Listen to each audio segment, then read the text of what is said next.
Hello and welcome to Donington Park for round 3 of the British Motorcycle Racing Championship. Not only have we got 2-wheel action this weekend, but we've got 3 wheels in the form of the British Sidecar Championship and 4 wheels in the form of the British Superkart Grand Prix. Head of the racing, we caught up with Jack Muir and AJ, who race in the MRO 600. I'm here with Jack Muir, who's in the MRO 600 race. Great Donington Park you had. Yep. Talk a little bit about that to us. Yeah, it was good. Me and Dad found quite a little bit of a setup, so we just worked on that throughout the weekend, and just slowly progressed each session and made it to where we finished. Yeah, the last race was a particularly good performance, sort of finishing right at the front there, just behind AJ. Yeah, I got a bit of a horrible start, so that's not the best, but yeah, I tried to stay with AJ, but it was like a rabbit. I was just chasing him. I saw him the whole time, but couldn't actually make up ground, so I just gave in and stuck with the second and called it a good weekend. Yeah, and we're here today, Donington, on the Friday ahead of the weekend.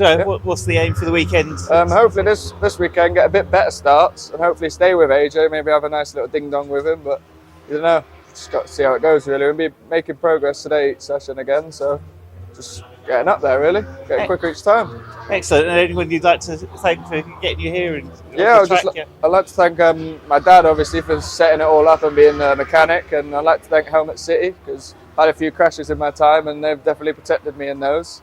And I'd like to thank my stepmom Charlotte at home as well, because she does all the behind the scenes stuff, all the social media. So yeah, I just got to focus on riding a bike really. Excellent. Well, thank you very much, Jack. Right. Have a great weekend. Thank you. I'm here with AJ, who's riding the MRO 600 Championship, currently the leader with 5 out of 6 wins. AJ, can you just talk us through Brand's Hatch and Olsen for us? A great start to the season for you. Yeah, Brand's was a good weekend. It was cold and windy, wasn't it? Yeah, that's it. So, not the best of conditions. Yeah, it was hard, but it was a positive weekend. Yeah, great. Good battles with Henry Ross, obviously. Yeah, great scraps with Henry. It was good. It was good, really enjoyable, the races with Henry. On that record pace as well, almost. Yeah, that was not far off again, you and Fenton the previous That's year. A couple of years ago, that's it, yeah. A bit more nicer weather, maybe we'll be able to nick that at the end of the year, possibly. Yeah. We'll see. And then Donington Park, great track to ride, I should imagine, the ups and downs of it and the power of the Triumph as well. No, the Triumph worked well there, to be fair. It wasn't the best ideal conditions, but again, an enjoyable weekend. And obviously getting, going 3 for 3 was good. Obviously Sam pushed us in the 3 races, just managed to keep it head over the line. And following on from that, you were back at Donington Park last week, the British Superbike Championship. How did that go for you? Yeah, it was really enjoyable, difficult. It was hard jumping off, obviously, the Triumph back onto the Suzuki with NPR racing, but it was really enjoyable. Hard adaptation back to used to more like riding a 2-stroke. That's the best way of describing it. Yeah, trying loads of corner speed. I was scrubbing off way too much. On the braking, trying to need to carry more momentum and stuff, but it was just a learning curve really, back on a sort of a lesser power bike, but again, was enjoyable. Yeah. This weekend here, we're Friday at Donington. How's the test day gone today? You've been out? Yeah, it's been, again, the same as going to Donington and trying to learn the sport bike. It's been, although I've ridden this, the first 2 rounds, it's sort of, since riding the sport bike in between, it's trying to get you back used to this again. So it's just mainly a day of trying to get back up to speed with it. Yeah, and the aim for the weekend, obviously three more wins. It'd be nice, wouldn't it? Yeah, it'd be nice. It's always the aim, but you just never know till you get out of it who's gonna. It's strong. Yeah. It's the field's strong. Obviously, Sam's going really well. Jack Muir's at Alton was really strong as well. Obviously, Gareth and that, but so it's. You just never know, do you? No, it's a very competitive class in there. And in terms of obviously the bike and everything, it takes a lot of money to get to here. You'd like to thank some sponsors? For sure, definitely. Carl and all the team at Sussex Independent Financial Advisors, JB Motorcycles, BMR, Black Widows, HM Racing, Hell Brake Lines, Team Valley, Revan Reach. Thank you very much, AJ. Head of the race, we caught up with Kev Wholey, who's currently leading the Yamaha Past Masters Championship. I'm here with Kev, who rides in the YPM Past Masters. Yeah, great start to the season, 8 wins out of 8. It's fantastic. Can you talk a bit about Donington Park and what happened there? Really, Brand's been a good meeting. Quite cold, mixed conditions. But Bernd started off perfectly, 4 wins out of 4 for the first meeting, and all the other people having a bit of a battle, so tripping each other up and taking points off each other, just gives you a little bit more of a lead going forward. So Alton Park, really nice track. Thoroughly enjoyed that. Cadwell's probably the favourite, but Alton's second favourite. Yeah. And it's got everything you want to ride a bike on. It's got ups and downs, lefts and rights, fast bits, slow bits. And yeah, I set the lap record there, I think 3 or 4 years ago. So I know my way around it and looked forward to it this year. Wanted to do it last year, but missed it for personal reasons. And this year, kind of got my head down and really went for it in qualifying and practice. And pushed on, and luckily got a really good sort of gap from most of the people. Hayden gave me a good race in the damp conditions. Yeah, that's so that was a really good race. Thoroughly enjoyed that. Hayden was riding absolutely brilliantly on Paul's bike. Racecraft kind of beat youthful exuberance. So I managed to beat him on the last corner on the last lap and took the win. So that made it 4 out of 4 there as well. A little bit of a problem in the last race. We had a misfire the last 2 laps, and when we stripped the engine down at the end of the meeting, or a week after the end of the meeting, found a crack in the barrel, so that put a bit of a damper on it. It was a good engine, it was really, really quick. We didn't have enough time to fix it this weekend, so I've got last year's engine in it, which has not been refreshed, so done quite a few miles, but it's going all right. And last year here at Donington, 4 out of 4 again on the weekend, which was so. The GP circuit. Yes. Yeah, that was the first time I'd ridden that on the little TZRs, but got on it really well. I've done a lot of laps around Donington from years gone by, and so know the circuit, know the track, know where I can push a bit more than some of the others, and that just gives you the edge, gives you the advantage. So. And you talk about racing many years. You started back in the 90s. So just talk a little bit about your racing career. 1990, I did the Superteam series when that first started out. I was on a little Kawasaki K1S. Alan at Pushbit Motorcycles helped me out then. He was a Kawasaki dealer at the time. So I've known Alan for many, many years. He's helped me out all the way through when I started racing. For 5 or 6 years back in the 90s. Raced at Supersport 400 last class. Then Open 250s. I did TZ 250 in 93. Won the UK Riders' Cup in 93, which was kind of like a national class, but one step down from really the top level. Did that for 5 years. Ran out of money. It hurt a lot when you fell off. Figured I'd up to just a bit more sensible with life. But then started back again in 2015. A friend of mine wanted to come and race bikes. Knew that I'd done it previously. He didn't want to do it on his own. And he convinced me to come and just have a bit more fun. So, the club level's great fun. Everybody's here enjoying themselves. It's a great social side, and everybody gets on. It's great. And obviously, to get these bikes here, it takes a lot of sort of sponsors. Anyone you like to sort of thank for helping you? Alan at Twistgrip. He's the man that I've known for many, many years. He does a lot of work on the bike and preps them and gets them ship shape and Bristol fashion, as they say. Andy Ball at 2T Engineering. He's the man that makes them go quick.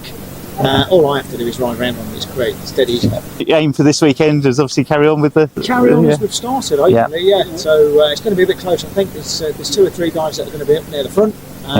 So I'm going to have to dig deep and to push a bit harder, see if I can find that little bit of an extra edge. Hopefully beat the lap record if it stays dry. And push on, go forward. So thank you very much. And good luck for the weekend. Thank you very much. Just after qualifying, we caught up with Abigail and Max Macrae. I'm here with Abigail and Max Macrae. Abby races in the YPMs and the CB500, and Max races in the CB500. We just had qualifying. How did it go for you both? Went out first on the YPM. We had a few clutch issues yesterday, so I didn't get loads of time out. So today it was a good qualifying. It was a little bit tricky. The Melbourne loops, obviously a bit of a tricky one on these with the gearing, because you only have 2,000 revs to play with before you start losing power or revving out. 500, absolutely loved that. Qualified kind of where I should be, but I want to go faster, obviously. But nothing as fast as Max. You absolutely smashed it, didn't you? How did qualifying go for you then, Max? Good. Ended up P4. Excellent. Was P3 for all of it into the last lap until another guy called Adrian picked me over the line.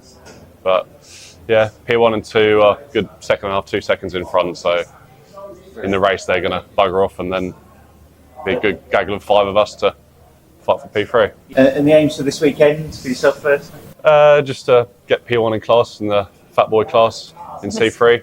And then, yeah, top 4, top 5 overall. Be happy with that. And he currently leads in that class. And Abby, you've got aims for this weekend? Yeah, on the YPM it's to come top 3 in the Clubman. And on the 500, it's just to enjoy it. I had a big crash at Brown's, so it's just about getting back on and enjoying it. And actually feeling like I've done well and driving back on a Sunday thinking that was a good weekend. And for anyone watching, Abby has a YouTube channel. Oh, Go yes. and watch it, follow, subscribe. Great stuff on there as always. Yeah, thank you. And obviously to get here, it takes a lot of sponsorship. If there's any sponsors you'd like to thank? Yeah, absolutely. For me, and I suppose for you, Max, as well, the main one is Helmet City. Dean and Jen, yeah, I've got it on me. Helmet City. And then you've also got ARN Levers, who have sponsored my levers this year. Armour Vision. You've got there's quite a few companies that have actually helped us along the way. SFP Parts for the 500, and then obviously a massive shout out to Len, who runs the 500 the 250 because it's his bike. So he preps it for me and gets it all ready. And thank you to Max for prepping your bike as well. Yeah, Max preps my bike. Max is a big help in Abby's racing. Yeah, we mustn't forget that. Yeah, the chauffeur, the mechanic. The chef. No, I'm the chef. Yeah. Well, both have a great weekend. I look forward to catching up with you later in the year. Yeah, awesome. Thank Thank you you, Alan. Thank you very much. Cheers. Caught up with Ronnie and Bill Harris, who ride in the MRO Minitwins.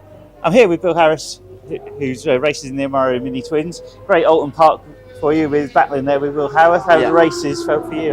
Loved every single race. The track was brilliant, one of my favourite tracks. And he's really good to race with, so it's brilliant. Yeah. And Donington Park today just finished qualifying. He qualified second. Yeah. Great pace. How's the bike feeling? Bike feels perfect, nothing to complain about. Favourite track and good conditions. So Yeah. And your favourite corner on the track? Craners has to be the best bit. Yeah, that's a lot of commitment down there through that corner. Yeah. Excellent. And any sponsors you'd like to thank to sort of get you here to race? Now, unfortunately, me and my brother don't have any sponsors this year, but if anyone would like to help us out, get in touch with Team House Racing. Excellent. Well, thank you very much for your time. No problem. I'm here with Ronnie Harris, who's been dominating the MRO Minitwin Championship with 7 wins out of the first 8. Great stuff at Alton Park again, at the front there, leading the pace. How do you find Alton? Yeah, I found it really good. It's my favourite track, so I had a good qualifying, managed to get it on pole position, and yeah, I had a pretty comfortable lead in all the races, just setting down a good pace, pretty comfortably. I didn't really expect it, but no, it was the ideal round, ideal conditions, everything just sort of fell into place. Yeah. And Alton being a great track, what was your favourite corner around there? I like Druids. Yeah. Fast entry, you're coming up over Clay Hill. It's just a really nice corner when you get it right. And here at Donington Park, you qualified on pole position? Yeah, good qualifying. I went out just behind the group, so I had someone to chase. So managed to put down a 1:40.8, which is just under lap record. So I'm sure it's going to be some tight racing though, because there's 3 or 4 of us at the front that are all pretty close. So I think it's going to be a really good 4 races. And your aims for the weekend, obviously you won all 4 at Alton? Just to enjoy myself, extend my championship lead. Yeah. So just stay on the bike and get as many points as I can. Excellent. And speaking to your brother, you haven't got any sponsors at the moment, so you're looking for sponsorship? Yeah, definitely looking for sponsorship. We've been struggling we're going to struggle to pay off for the rest of the season, but hopefully if we can get some sponsors on board, we should be able to do more racing in the future. Yeah. Excellent. So if you're interested in sponsoring, get in touch with Ron and Bill, and they'll be grateful for your sponsorship. And these are 2 lads right at the front of the MRO Minitwins doing a fantastic job. Thank you for your time. Yeah. Brilliant. Following on from the interview with Graham at the last round with the MZs, we caught up with Bernd, who Graham had met whilst over in Germany looking at the MZs. Here's a little clip from him. I'm here with Bernd, who's come across from Germany to look at the MZ races. Can you tell us a bit about the history of what you do in Germany? Yeah, first of all, I have to say in MZ there was 2 departments, one for race and one for enduro.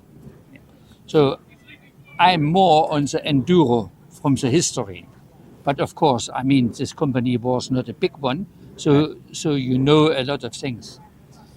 When I started as an apprenticeship in 1968, there was both departments still running. So the race and the enduro. And that was just the best time for the enduro to win the World Championship. 5 times in a row to win the 6 days. And you know the story about Degner Yes, and things. Graham I don't told want to us. reflect No, on this, no. but the problem was with the East German system was a very political system, you know. So, and everybody was looking to win the World Championship. Yeah. So, and then this was not happen for the reason you know already. Yeah. And then the politicians said, you know, we are not supporting any more race things. This was a really only internal MZ thing. And then the interest lost, and then we didn't get the parts anymore. Then we produced 95% of the parts in the company ourselves for the serial bikes. Yeah. Yeah. And for the race bike, you need special parts, and you need the money. We didn't have the money, the currency. We had the Mark, the Deutsche Notenbank, and not the Deutschmark. So, and we've been not able to buy all the parts we would need it. And then I hope I say now the right thing. In 1971, the management decided to stop road racing. Yeah, just concentrate on the enduro. And then we had only the enduro. Yeah. So I became chief designer in 82, and the engine of the ETZ 250 was released in 1981. So I was only part in the development for the noise. So there was also European regulation about emissions and noise and things. And this was my part, to bring the emissions down and the noise level down. Yeah. But I had nothing to do with, let's say, with the power and on the bench and things. So in 85, we released the other bike, the ETZ 125, 150. So it's a smaller one, but it's not interesting for the road race. Yeah, and and then there was a unification. And from one day to the other day, we had the Deutschmark. Yeah. And we had to sell our bikes to the price we're producing. So, and before, we had some, let's say, for 1 Mark der Deutsche Notenbank, the GDR, we got 25 cents, so the 1 to 4 was a exchange rate. So, and then from one night to the other night, or one day to the other day, we had to do a 1-to-1. And all the market collapsed, especially here. We had an importer, Mr. Green, and the boss, Mr. Bredel, went to Green and said, look, you have to pay now 4,000 Deutschmark or 4,000 pounds. I'm not sure. I'm a technical man and not a salesperson. And Green said, I cannot. So immediately the mark was done, was finished. Exported this to UK. I think when I have the numbers right in my head, this was more than 42,000 motorbikes over the whole time. And I guess there must be around 18 to 20,000 ETZ 250. Yeah, and you were part of that design. How did you make them quieter? What sort of things were you using to keep that noise level down? We developed a room for special zero noise. So the level was, when you go in such a room, you think your ears are not. So, and then you have a near field measurements with a very high-tech equipment from Brühl & Danish company. Yeah. And then you have 15 mics around the bike, and you measure and you see the spots. So, and the loudest thing on the engine is not the noise of the explosion in the engine. This is the first big wheel in where the clutch is sitting. This wheel makes the biggest noises, and then you have to do something to reduce the noise level and this thing.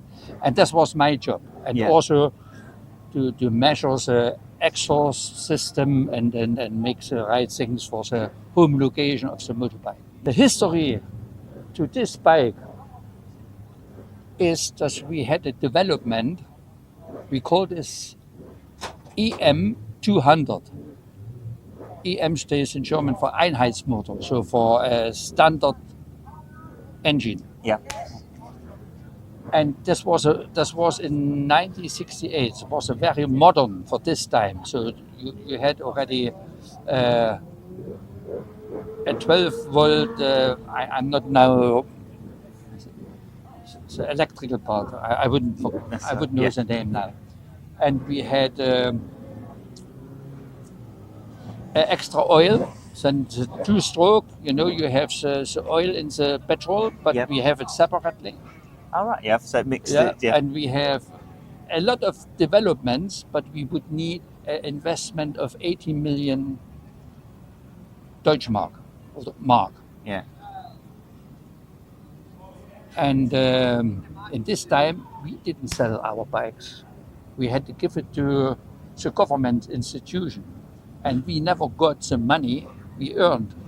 So this was somewhere used. All gone, so nobody gave us the money.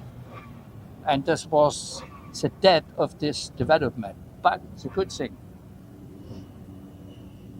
The engine of the 200, very close to this, is now in the EDZ 250 or 301. And it must be brilliant to see these bikes going Absolutely. round. There are some English guys coming who are racing our engine, and I met Graham only 2 years ago, and now we are big friends. We see each other a couple of times, and a lot of fun. Yeah, a lot of fun. I know the guys, Gordon and Tony and all others. So it's nice to be here. That's it, to see it continuing and everything. Thank you very much for your time today. You're It's been a welcome. pleasure. It really has. Thank you. I'm here with Lee Harpham from the British Superkarts. Lee, Donington Park, who's ups and downs for you on there. How did the weekend? Yeah, for we had a good weekend, to be fair. We had a win in the first two races, leading the final race, but unfortunately we had an engine issue with the inlet rotary valve came loose. But it was ours to win, really. Yeah, but no, it's good starts to the season. So even though we had that last result, one great. So and the conditions sort of Saturday was a bit wet, or was Sunday morning drying, and I mean tricky conditions in the second race. It was the track, the pit area started to dry out, so I got on the bike and had a look at the circuit, and you could see dry patches starting to come. So we risked it on the slicks. Thought, well, the first few laps is going to be a bit tricky, but it'll probably come to us. So we went for that option, and we ended up winning by 8 seconds. And these karts, fascinating. I love to watch the speeds of them. What sort of speeds are you doing around Donington Park here today? I haven't had a look at the data from today, but normally I think it's around about 140 mile an hour we're doing at the bottom of Macrae. But at Alton Park we was 138, something like that. And in terms of your aims for this weekend? Well, the Grand Prix? we're aiming to obviously be at the front, but you never know. Obviously, obviously the competitors, Lee Morley's dad. Lee Morley's obviously going to be there. Ross Allen is another quick driver. Ollie Holmes, he's coming up. Obviously, he's at the first meeting in a Division 1 at Alton Park. So and there's obviously Mark. He's going well. So there's a lot of drivers that could be at the front. And obviously these karts are expensive. Are there any sponsors you'd like to thank? Obviously Harvey Motorsport is my main sponsor. He's the MS karts importer and the VM engine that we use. So we've got I think there's 4 MS karts on the grid now. We've done a few years development with that, just try and get it where it is. So it's paid off. Brilliant. Well, thank you very much, Lee. Right, no problem. Cheers. I'm here with Chippy, who races in the British Superkarts here. We're at Donington Park for the Grand Prix. Chris, talk us of your aims of the weekend. My aims for the weekend is difficult. It being the GP this weekend, the field is crazy. There are people from Ireland, Australia, obviously the front of the British field. it'd be lovely to finish in the top 5. We're kind of finding our pace as we go at the moment. We did some last year, really for fun, and now we're just trying to dial it up a little bit.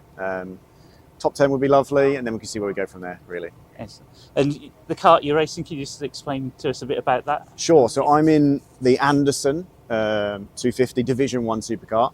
So it's an inline twin, so 2 cylinders. The acceleration in the thing is absurd compared to like anything else I've driven, from cars to karts and all sorts of things like that.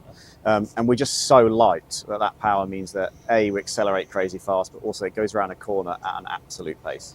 Yeah, I was going to say, watching sort of last year in at Donington Park, the cars just grip the track so well. It's amazing to see.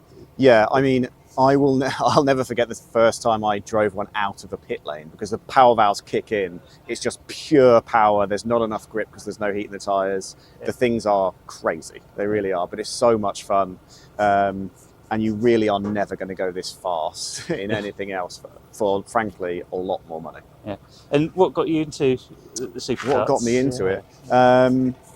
Really, I started karting very young, and then went through and raced all sorts of cars and different pieces like that.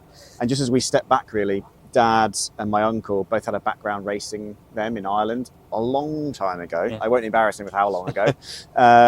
And he's been trying to get me to drive one for fun for ages. And we just thought, why not? You know, I'm being a sensible man, I've got a job and all that stuff, and this is just something we can go out and have some fun. It's very hands-on, and we can kind of work and fiddle with it and see where we end up. It's just been really good fun, really. Yeah. Excellent. Well, thank you very much. Have a great weekend. I'm here with Nick Schembri, who's racing the British Superkarts, who's come all the way over from Australia to take part in this event. Nick, a big trip for you to come here. What are your aims, and how have you got here for the weekend? It is a big trip. It's our 3rd time racing the British GP. And we use it, I mean, first of all, it's a great weekend. It's a great circuit. A good field, so it's a bit of a test run for us prior to racing in Assen. Assen is our main goal for the year, obviously, to win Assen, but to win the British GP would be pretty fantastic as well. So 3rd time here. We finished 3rd last year in Div 1, so hopefully today we've got a few dramas out the way and we can have a good weekend moving forward. And can you tell us a little bit about the kart, sort of the engines? Yeah, so it's an Anderson Maverick with a VM. It was all brand new last year, so this is our 2nd season in the kart. I mean, in saying 2nd season, it did two meetings last year. We got all those little teething issues out the way last year, so hopefully this year it performs. It was performing last year great anyway, but this year I think, yeah, so far pace-wise, we're going well today. I'm happy with where we are, but just a few little gremlins we need to take care of. Yeah. And the speeds of these karts are immense. I watched last year in sort of Donington Park with the previous round, and the corner speed must feel really... Yeah, how does it feel going down the crane curves? Especially a track like this here, where it's a very fast circuit. You really feel the aero and you feel the speed. We're doing about 250 kilometres an hour, and it is fast. So hopefully it stays dry for the weekend and we can get going that fast. Can I ask what you race? Do you race back in Australia? I do. Yeah, I race Div 1 back in Australia as well. Also do a few races at home in 125. Unfortunately, the 250 international class isn't as competitive as it is here. So the 125 is kind of got the bigger field, so we do a bit more racing there. But coming over to race here is a whole nother ball game. Just the quality of the racing, the quality of the circuits, the size of the fields, it's unbeatable. You don't get that anywhere else. No, it's 60 karts or so out tomorrow, I believe, isn't Correct, there? I think there's 50 something or 60 karts on the track. Obviously not all Div 1s, but majority of them are. So it makes for some great racing, and it forces you really, you can't make a mistake because there's always someone on your tail. So that's what I love about racing here as well. Excellent. Well, thank you very much, and good luck for the weekend. Thank you. Thank you to all those that gave up time for their interviews. We now have Jake Anderton taking us on a lap of Donington Park. Jake Anderton here, number 54 and class rep for the MRO 600s. On board for a lap of Donington GP on my Yamaha R6. It's not a tutorial, just an insight into what it's like to race 600 around here. So I'm up to 5th gear on start finish straight. I attempted an overtake there, but then had to back out, which compromised the entry to Red Gate. A short shift 2 before Hollywood, because I don't want to settle the bike at all down Craners. Missed that curb, aimed for the second one, keeping the bike as neutral as possible. And then we aim for the curb on the left hand side and cut in for the old hairpin, and then fire it up the hill. Short shift 2 because we were flat out on the side of the tyre, and we don't want to change in gear at that point. So McLean's is compromised a little bit because we went past Tom. And then we continue up the hill towards Coppice. Scary corner because you can't actually see the entry until you get there. And then we drift out wide and fire it towards the exit, trying to get the bike stood up as quick as possible.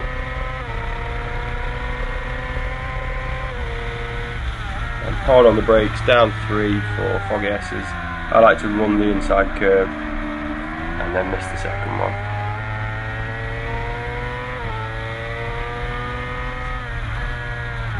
Hard on the brakes and down 2 for the Melbourne loop, an off-camber corner, very difficult to get right. And then hard on the gas again, up the hill to Goddard's, another off-camber corner, it's quite difficult to get right. And then we're back onto the start-finish straight.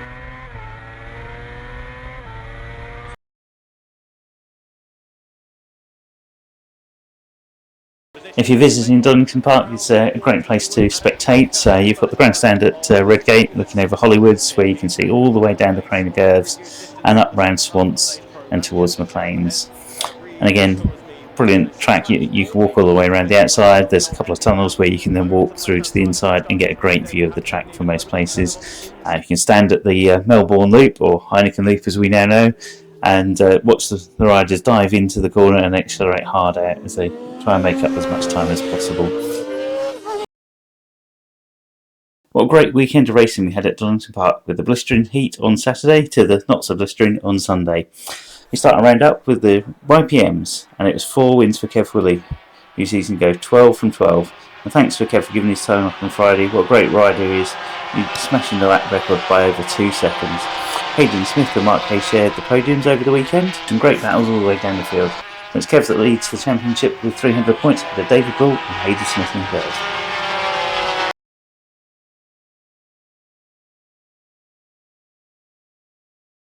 Move on to the Thunderbike Sport, where we had 3 different winners over the weekend. Rob Saltmar took the opening race and was second and second. He wasn't able to make race 3 following a crash on the warm-up lap. A great recovery ride in the 4th race to finish in 3rd. Morgan Creasy took 2 wins, with Hayden Kilworth picking up the 4th race win of the weekend after a crash involving Morgan Creasy and James Fern. Speedy recovery to you, James. Adam Jameson leads the championship from the injured James Fern, with Logan Stone in 3rd. Supertwins saw 3 wins for Toby Finnis over the weekend to extend his championship lead, with Travis Rucker taking the other. Great riding by Travis, who comes all the way from Sweden to race to take the 3rd in the championship. Ben Brown took a 2nd and 3 thirds to keep 2nd in the championship. On to the Thunderbike 500s, where it was Luke Macrae that stands at the top of the championship, taking 2 wins over the weekend.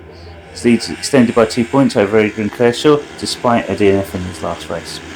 Max Macrae took a 2nd in race 4 and 3rd in race 2. Big thanks to Max and Abby for giving up their time in the morning. Abby moved to 6th in her championship class.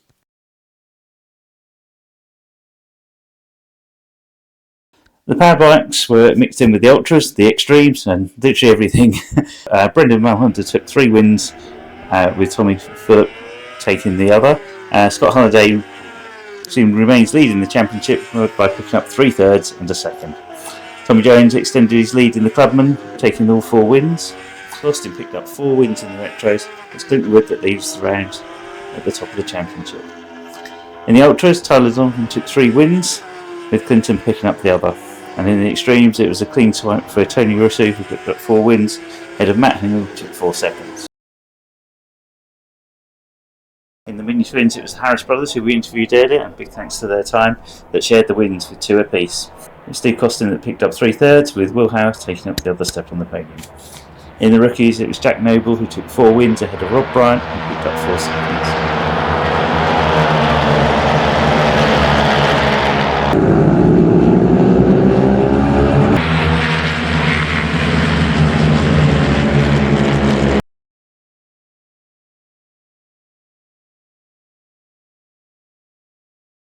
Rookie 600 saw 4 wins for Keaton Netherland, who also took the lap record with a dominant performance over the weekend.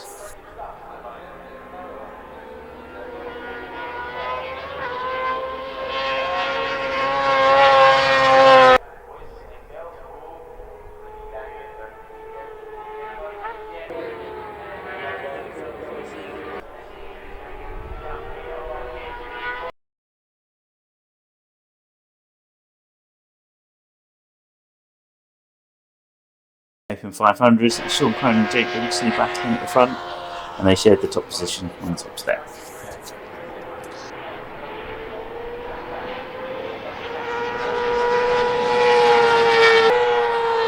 In the 2 strokes, it was Hayden Smith on the Macrae TZR, great sounding machine that is, and looks impressive, who took 3 wins, Damien Lee picking up the other.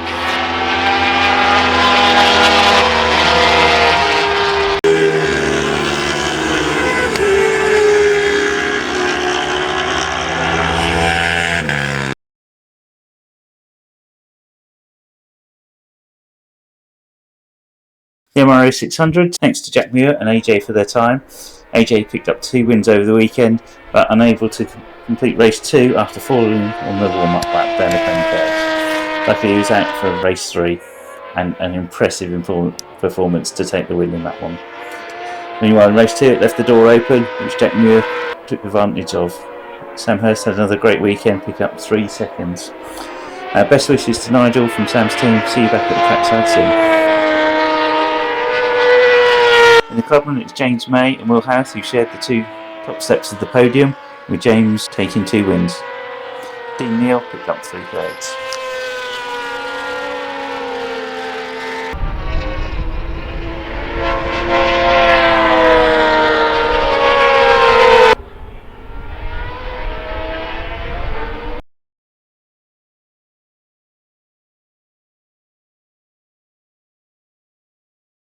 In the team green, it was Lucas King that had another great weekend with 4 wins. Abigail picked up 3 seconds and a fall in one of the races. Some great riding though throughout the weekend from all those in riders. And a special mention to Harry Bowell picking up 2 thirds across the weekend. The seniors, it was Dan Bray and Danny Huskinson and Jamie King who finished all 4 races in that order.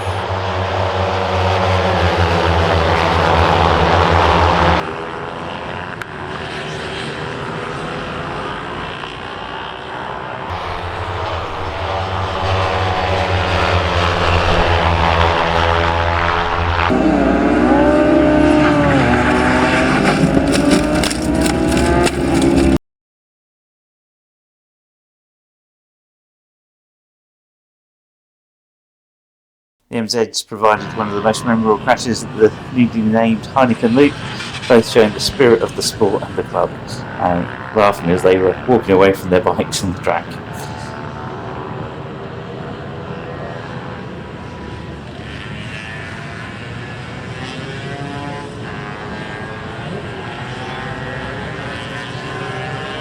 Great to see Bernd from MZ, who was spectating on Saturday, and I'm sure he would have enjoyed the racing, especially the battles at the front and with his friend Graham Lewis, who had a great scrap throughout the race with Chris Kent.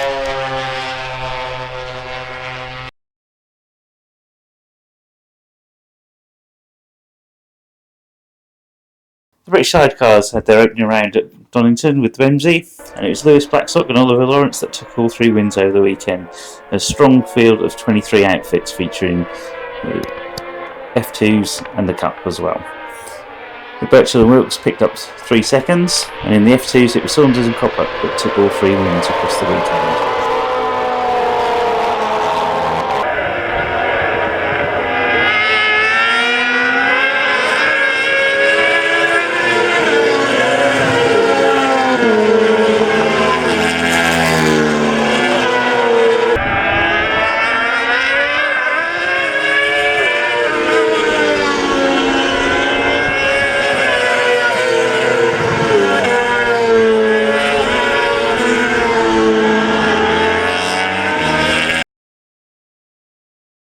The British Superkarts joined us again over the weekend following their visit at Donington Park. We look forward to seeing them again at the end of the season. And there was a strong grid of 56 karts that took to the track over the weekend. Liam Wholey took all 3 wins and included the most important one on Sunday to win the Grand Prix. Ross Allen, Ollie Holmes, Lee Harpham all sort of at the front across the weekend, and Lee chased hard in the Grand Prix. Thanks to Lee, Chris and Nick for their time on Friday talking about karts.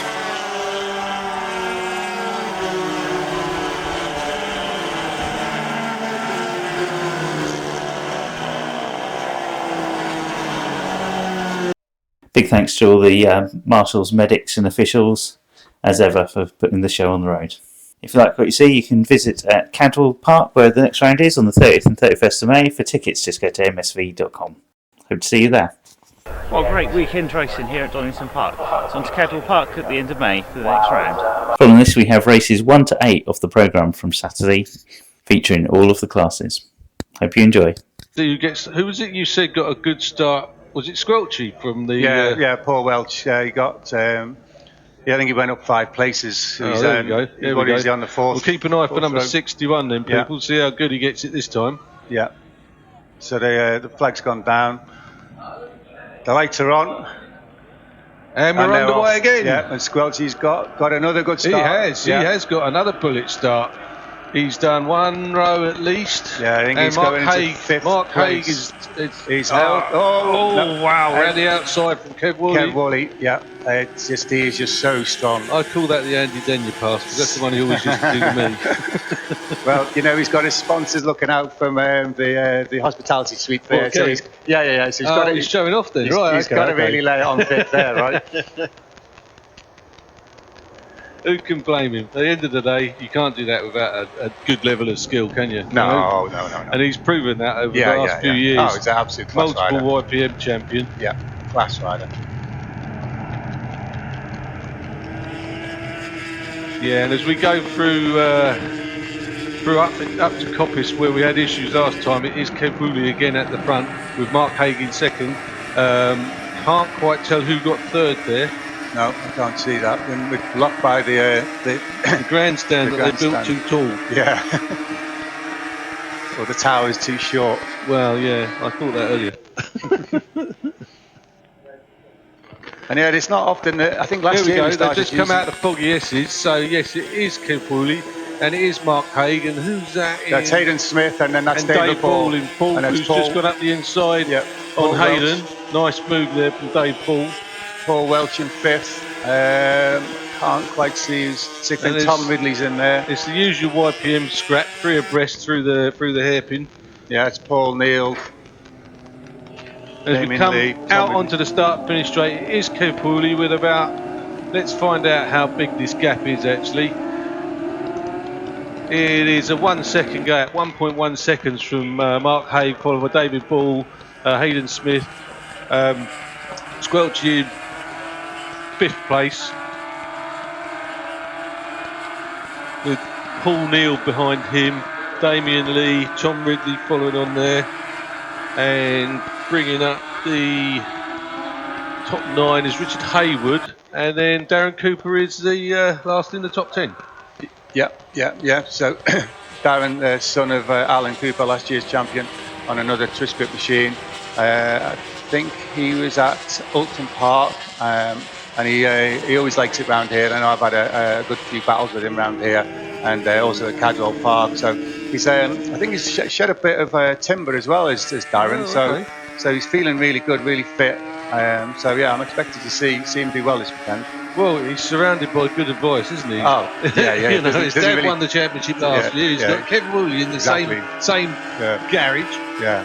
Warning, whatever you want to call it. And with that comes a lot of pressure. Yeah, he's going to get slapped around the head if he doesn't go quicker. Yeah, exactly. Kev Wholey is doing his best to check out here. He's got, I would say, about a 2 second gap now. And it's good. We're going to get the first flying lap here. So I reckon he could actually break his own lap record on the first flying lap here. Which, not being funny, if that's what he's doing on race 1, where's that lap record going to end up? Yeah. Let's see. So, Kev Wholey comes across the line and he has absolutely obliterated his existing lap record. Wow. That is a 1:43.6. Wow. Yeah, that is amazing. I think, what was it, 1:45.9? Let me have a look. It I've got the was. lap record here. It was, yeah, that's right, a 1:45.9. So we are 2.3 seconds quicker than the lap record from last year. That's from last year. Some of these lap records, one or two of them on the chart are old because they didn't get broken last year. But that is absolutely amazing. Yeah. Especially when you consider second place is 1:46 and a half. Most people, when they have a year off, it sort of takes them a while to get up to speed, but not Kev Wholey. No, I think he's constantly dialed in by the looks of things. Exactly. Yeah. Maybe he just spends his time dreaming of bike racing, you know, he never switches off. Yeah, exactly. Right, so just looking at Simon Gunnell there, at number 100 bike in 12th place. That's he's doing very well. He's down this as a junior clubman, but he should be a clubman. We put him third in the clubman clubman positions at the minute. Okay. So that's a very good position. And actually number 911. That's a new rider to the grid. well, this is getting interesting actually for second, third and fourth, because Mark Hay is not getting away and Dave Ball has managed to gap a little bit Hayden Smith and get a little bit closer to Mark Hay. So I think we're going to see a bit of a tear up between Haig and Ball as this race goes on. Yeah, I think you're right. And there's Hayden Smith there, obviously still running around on Paul Whitby's bike, who is in the paddock actually. Yeah, saw Paul earlier. It's good to see him hopping about. Yeah, after his excursion at Brands Hatch earlier on in the year. So Hayden is piloting that bike at the moment. We know it's a race-winning bike, and Hayden is still really getting into YPM. I think this will be his third or fourth meeting now. But yeah, class rider again, and he's running around very well. Yeah, that bike, that bike is one of the quickest bikes on the grid. That's unfortunately he cost me lots of money, Paul Whitby, with that bike because I had to go and get my bike tuned because his was so fast. Yeah, well, actually, it all started from Pete Moore on my bike at Houghton Park. Paul Whitby said, I want one of them. So then he went to Andy Ball, and the rest is history. Yeah, that's where you need to go for your 2T tuning, people. 2T, Andy Ball.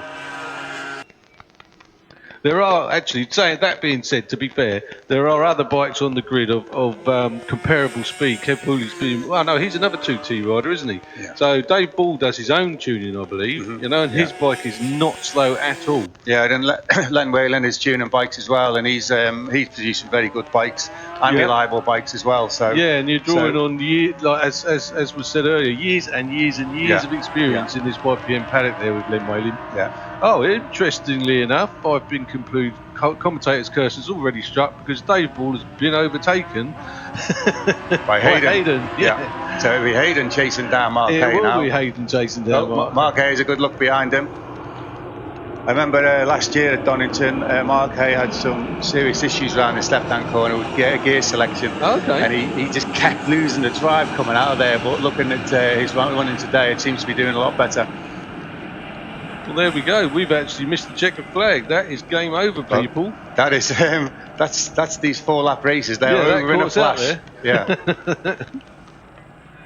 So Kev Wholey, like he took the race win and then cruised. He took his lap record and then cruised to the rest of the race by the looks of it. So he takes the win with Mark Haig in second, Hayden Smith in third, and Dave Ball rounds out the top four.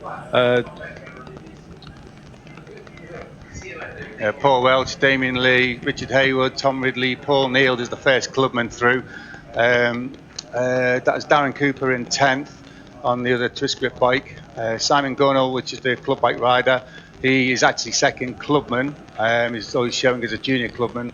Ian Davis is the third clubman.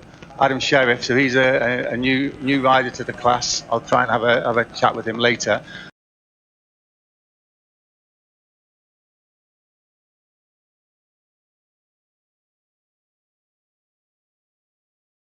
Right, the lovely Lottie with a red flag ready to flutter is down there. I can see Morgan Creasy at the back of the grid on his distinctive machine, so that'll be one to watch at the start there, Rick, because he will fly off the line. He's definitely no slouch. Quite a few rookie vests on the grid there. Is that somebody missing as well? On the Day Glow Green motorcycle. Go, and Morgan out the lights Creasy go. Who's going to hook up nicely? I think that's Toby Finnis, who's away quite well from pole position. Could be Rob Saltman, though, heading for the front as they hit the brakes for Redgate for the first time. And through we go. Do we see them safely through Redgate? You were right about Andrew Houghton. He hasn't made a load up on the grid up into the first turn. Yeah, no, he's not going to be hanging around. You can see that midfield qualifying position. He should be on for a decent points finish, hopefully. Right. Don't know if Rick and Pete explained to you, we do have limited visibility here, unfortunately. We need another couple of stories on this building, really. Right into the flight path would be really good. We might be able to see over the grandstand. Yeah, might push the planes up a bit higher so they don't keep everybody awake from the weekend. Exactly. We picked them up at Schwann's Curve up to Macrae, they're little dots in the landscape, then they disappear out of our sight as they trip the timing beam over there at the first sector just before they tip into Coppers, where of course there was a bit of action in the YPM race. Through Coppers onto the unnamed back straight. I'm surprised we don't have a name for that back straight. Nominated a few things over the years. I was actually thinking of the Ballerini straight, actually, but there we go. It's got more of a ring to it. Give it an Italian flavour. Through the Foggy S's, as they are when we're going in this direction. It comes the Roberts S's, of course, if we're going the other direction. Down into the Melbourne Loop. Or Melbourne, I should say. Melbourne.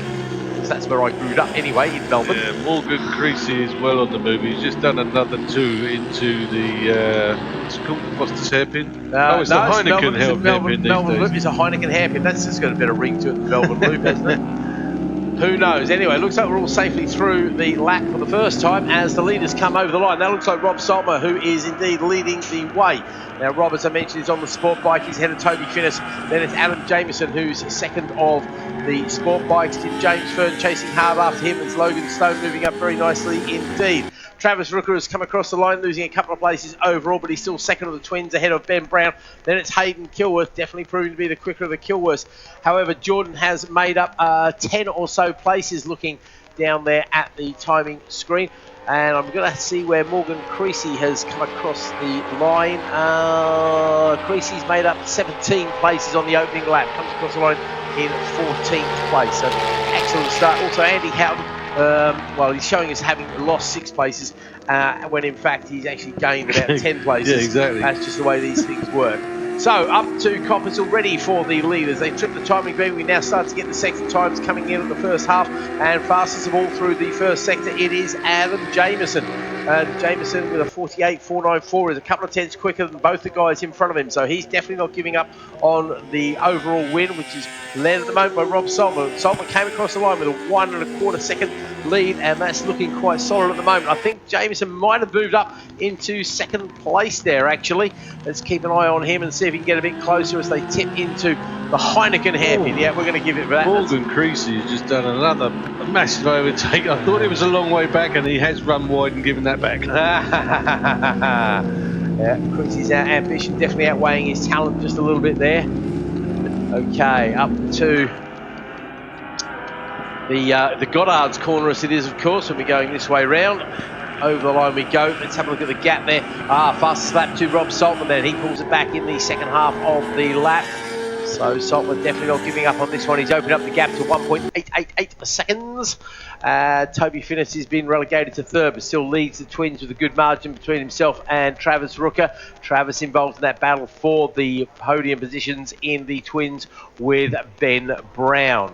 Who else has moved up that time? Yep, Creasy did just make up the 1 place that time, but he's moved himself into 9th in the Thunderbike Sport class. Kilworth makes up another place. That's Jordan making up a place with his nice new shiny city boots on his hoofs there. Andy Houghton making up another 2 places, brings himself up to 14th in class, so he's done better than he did in qualifying already. Let's see if he can move past. That's pretty impressive from where he's come from to get to that position already. Yep, he's less than a second behind Wilton as well. We're only 2 laps in.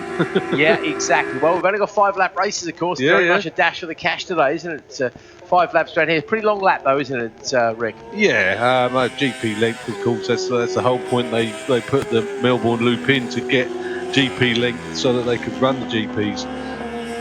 Sadly, no longer. We haven't had a GP here for many years now, have we? And most of us are crying about that. You were working at the last GP here, weren't you? You were one of the scooter riders to scoop up people. I can't remember what they called it now.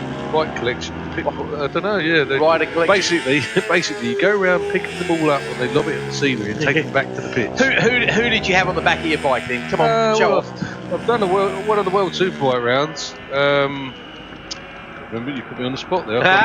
Sorry, mate. Yeah, that was right. Totally unprepared. It'll come back to me. That's all right. We can catch up a little later. It's all right. No rush here at all, mate. Don't worry. I'll tell you the best one though was I never got this guy's name. Supersport 600 rider.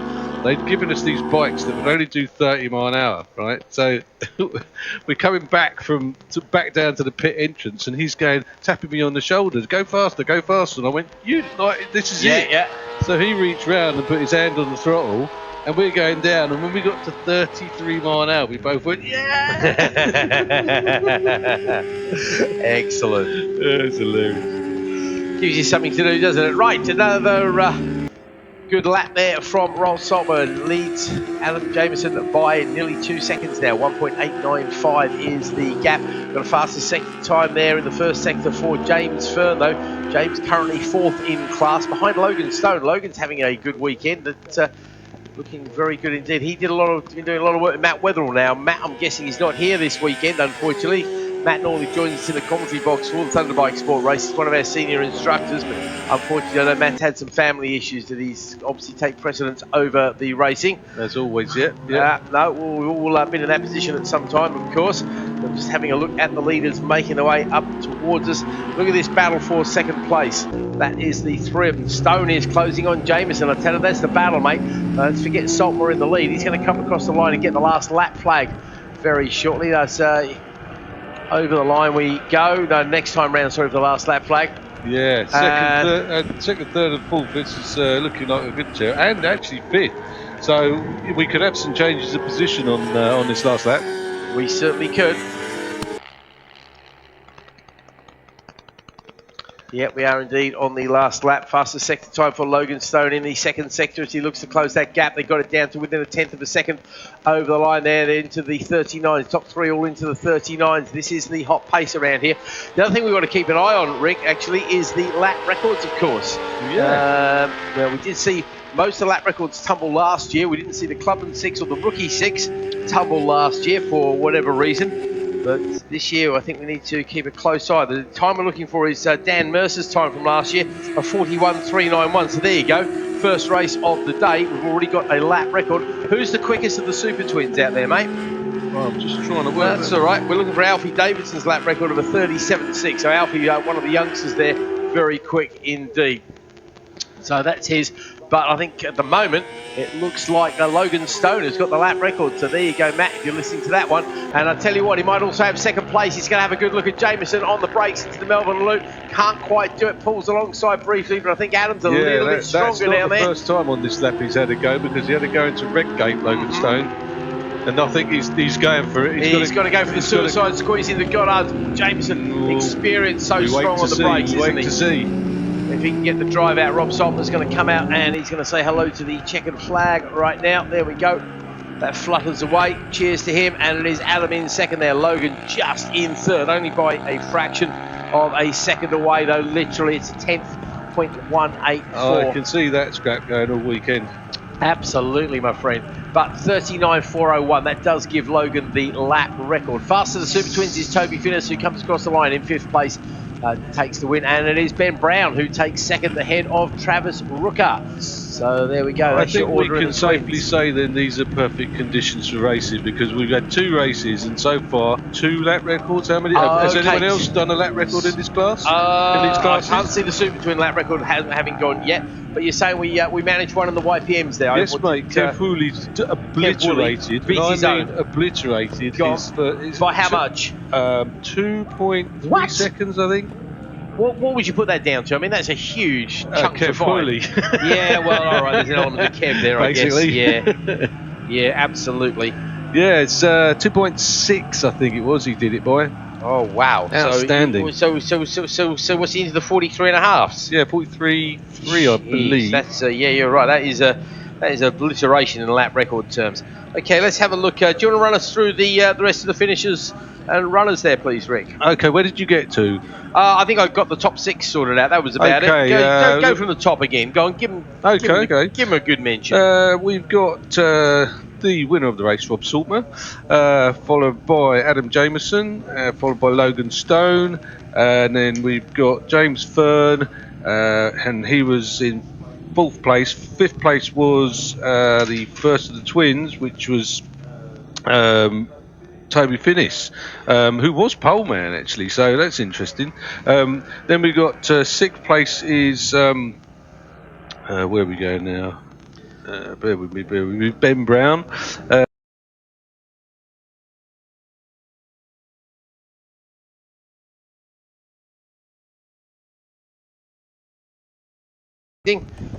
And I don't know if we're going to have... It looks like there's a couple of spaces on the grid there, so I think the reserves will be getting a run. Not sure who's missing. Have a quick look down there. Looks like everybody who's had a go is on the grid. So watch the lights, says the lovely Lottie from the front. Watching intently, the lights are red, they go out and we're racing. Who's going to hook up nicely? I think the man who's 3rd on the grid there has got away quite well. That could well be Adrian Kershaw, who's got a jump. I think Ben Round's made a decent start. Doesn't look so good for Max Macrae, but first corner swoop, I think that could well be Ben. I'm not sure. Made it into 5th, Max, I believe. Okay, so that's a good start for Max. He did win the warm-up lap, so he's on the roll. Yeah, absolutely. Good way to go. You can treat the warm-up lap like the first race lap. It's a great way to get heat into your brakes, your brains, your tyres, and anything else that needs warming up. Good way to end up in the scenery as well sometimes. But who'd fall off on a warm-up lap? Experience, was it? Yeah. Chop feet. Back in those days, you could pick it up and get back on the grid very quickly. I can't say anything. I fell off on the way to the grid once. I fell off in the tunnel at Brands Hatch. Are we going to play top trump stupid mistake time, are we? You've absolutely fantastically out-trumped me there. Yeah, high-sided out of the tunnel at Brands Hatch. There you go, claim to fame. I turned my steering damper up and it locked it. My tyre warmer decided not to get plugged in because, anyway. There we go, new bike, new tyres, new helmet, new leathers. What could go wrong?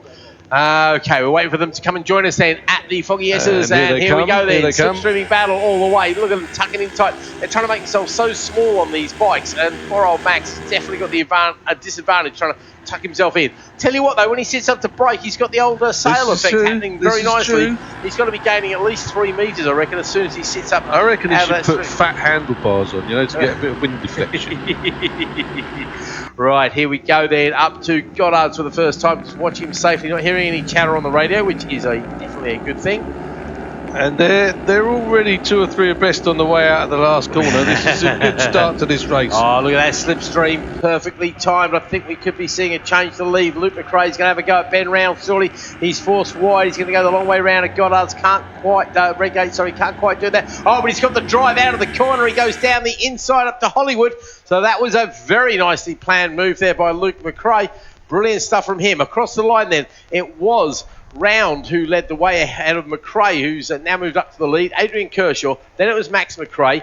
Sean O'Hara having a good race there. Max Hardy, still showing as a rookie, is, 6 over the line. Then Osborne, North, Woodall, Ianson, Sylvester, Grimes, Horner and Manny, your top 15 as we watch them go up the top now through Schwantz Curve. Again, all playing that slipstreaming game. And we're getting a little bit of a breakaway at the front there, aren't we? Yeah, there's a little bit of a gap. I was trying to work out how many... It's a bit of a long distance from here to where they are, so it's hard to tell how many there were between, whether it was a gap between 4th and 5th or 5th and 6th. Yep.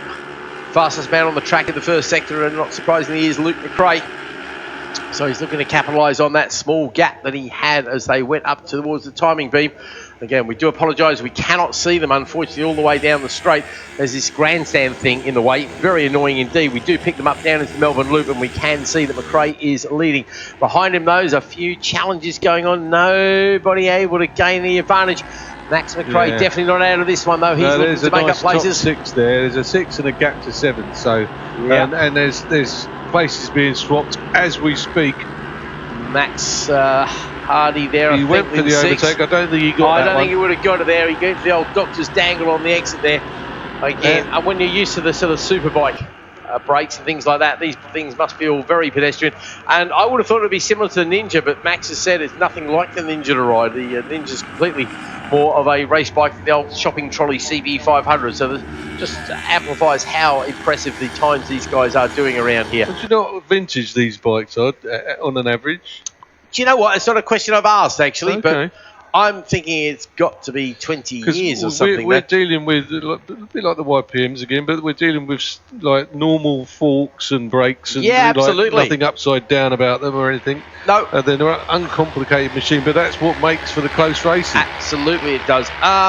Yeah, I'm not quite sure what the average age of these things. It's got to be 20 years because you think it's got to be more than that. Actually, it's got to be 25 years. Because I'm trying to think when Toseland was the original CB500 champion. Yeah. So back that in the was day. that That's was right. that would have been the late 90s, early 2000s. That was happening. Yeah. Because I do remember a friend of mine was racing in British Supersport at the time, and he said, "Wow, you've got to watch this Toseland kid. He's going to go places." Having seen him in the CB500, so how I remember that. He was, he just came out of nowhere. Yeah, absolutely. I'm sure not for the people that knew him, obviously, but for the rest of us who'd never seen him before, it was amazing. I mean, just to get back to the race here, second, third, and fourth have been having a right tear up, and that third and fourth has now caused that tear up that they've been having has caused the gap to second, and they are two abreast into the hairpin, but they've actually made the gap up on the brakes. That was whilst ridiculous. fighting. That was a 10 bike gap. You think seconds away with this one, but all of a sudden both of them just closed up on the brakes. They don't seem to have lost too much on the exit there either, do they? That was phenomenal. That was impressive stuff as Luke Macrae with the fastest lap heads towards the line once more, completing 3 of the 5 lap distance here.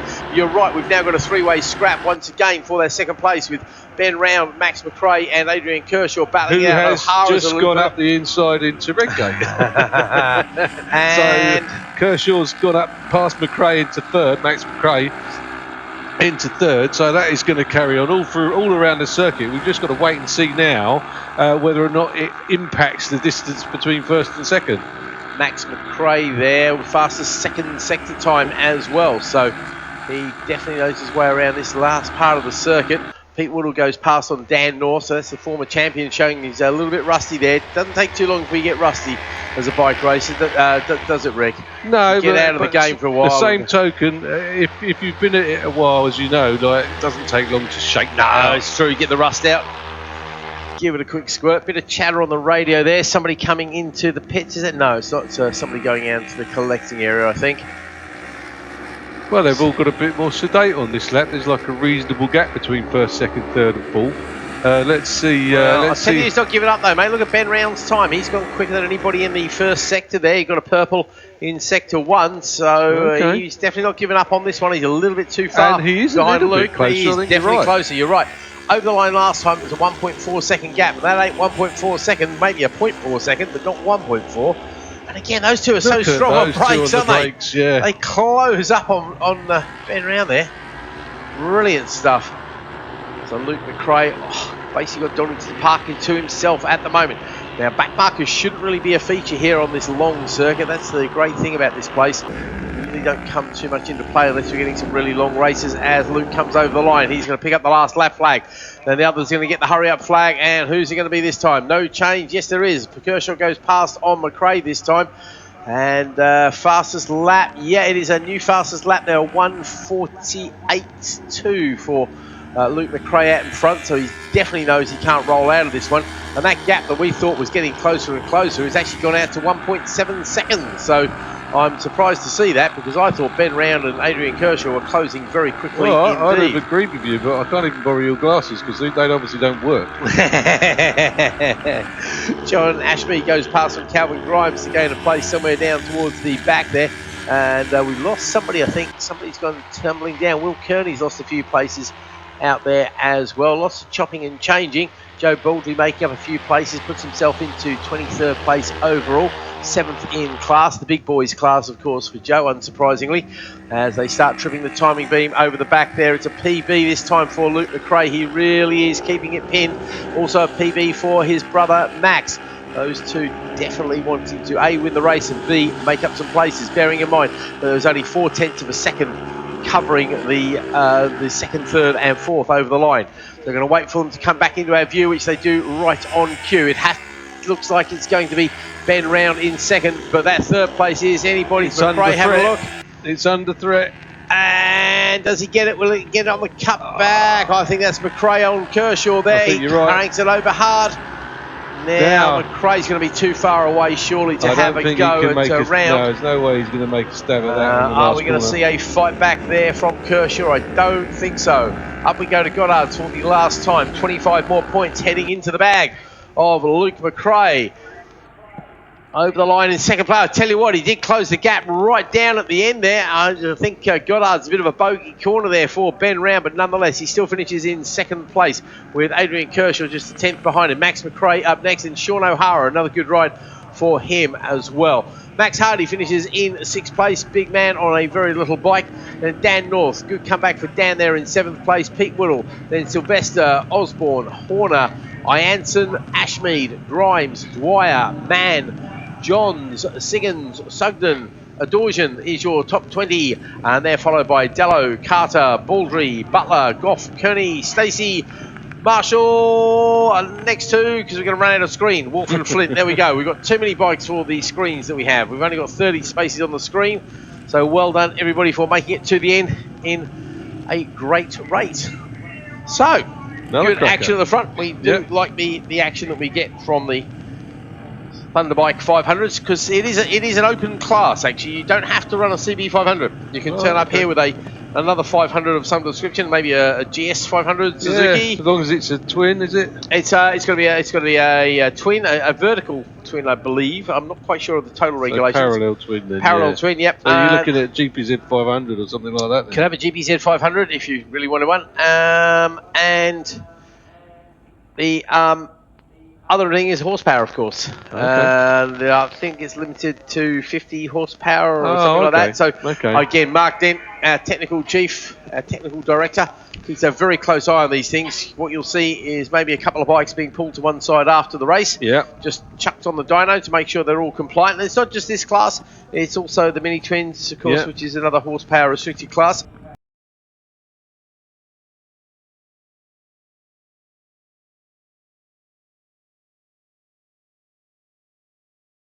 Of riders looking for lap records, good placings, and we'll try and keep an eye on the various classes as we go through the race. It might get a little bit tricky until the end, but we'll certainly keep an eye on the sharp end, because that's where the action's going to be, as our lovely start here clears the grid once again. The lights red, revs to right, tension bounce. Oh, that might have been a little bit of a jump there by somebody, but I think they'll pick up on that as we go charging down towards Redgate for the first time. And let's watch them all safely through there, side-by-side action. Is that Halliday taking the lead? I couldn't quite pick the colours up from this distance, mate. It is a long way away. It is, isn't it? Yep. It used to be a lot closer when I was younger. I don't know. Maybe the track's extended as I've got older. I'm not quite sure how that works. Anyway, they disappear off down to the notorious Craner Curves, where we've seen an awful lot of people get collected there last year. The Craner Club, yeah. The Craner Club. Have you been a part of that club? No, I've been very fortunate. In fact, I'm trying to fall off at Donington. I don't know if I have actually. I've raced in the snow at Donington, remarkably. And I remember leading in the snow at Donington, funnily enough, and with Max Hardy's dad beating me at the end. Okay. I chose the wrong lap to lead. I chose the first few rather than the last couple. That's how he's meant to do these things, isn't it? Work on that, mate. Yeah, absolutely. Got it the wrong way around completely. But no, I was playing with Max's dad and indeed Max's uncle, Tyler Bacon. Tyler's still listening. Right, here we go then, down into the Melbourne Loop for the Heineken hairpin for the first time. Let's pick up some colours here and see if we can see who's doing what. I imagine we're going to see the likes of Halliday, Mallender going for it. Mallender's quite local here. I think he's from Manchester or somewhere like that. I'll have to look at the entry form as we come up towards Goddard's for the first time. We'll get them as they come across the line, and a few people picking it up there as they power their way out of the corner, and it is indeed Mallender who does lead. Stone, Halliday. Now, I tell you what, Tommy Philp, I thought that was Tommy leading. And the way Tommy Philp leads with Brendan Mallender behind him, I thought that was Tommy leading. Yeah, but that was Julia. No, it'll be a timing glitch. It'll be a transponder glitch. That's what the issue will be. So it is indeed Philp leading Mallender, because I thought I got that the wrong way around. Then it's Stone, Halliday losing a place off the first corner. Then Austin, Hunt, Good start for him. Siggs, Kirsk, Jones, Donovan, Thompson, Woods, Creasy out again, of course, Betts and Campaglia making up your top 15. We'll worry about the classes a little bit later as we look towards the top. We're going to be seeing some purple sector times coming in here as we get the first official times, and we won't get Tommy Phillips' time because unfortunately without that transponder, Tommy's won't get the sector times advertised to him. It looks like Halliday though has set the fastest of the first sector time, so I'm wondering if he's already found a way past on Stone and is chasing after Mallander. We'll wait and see when they come back into our sight, but Phil definitely leads the way.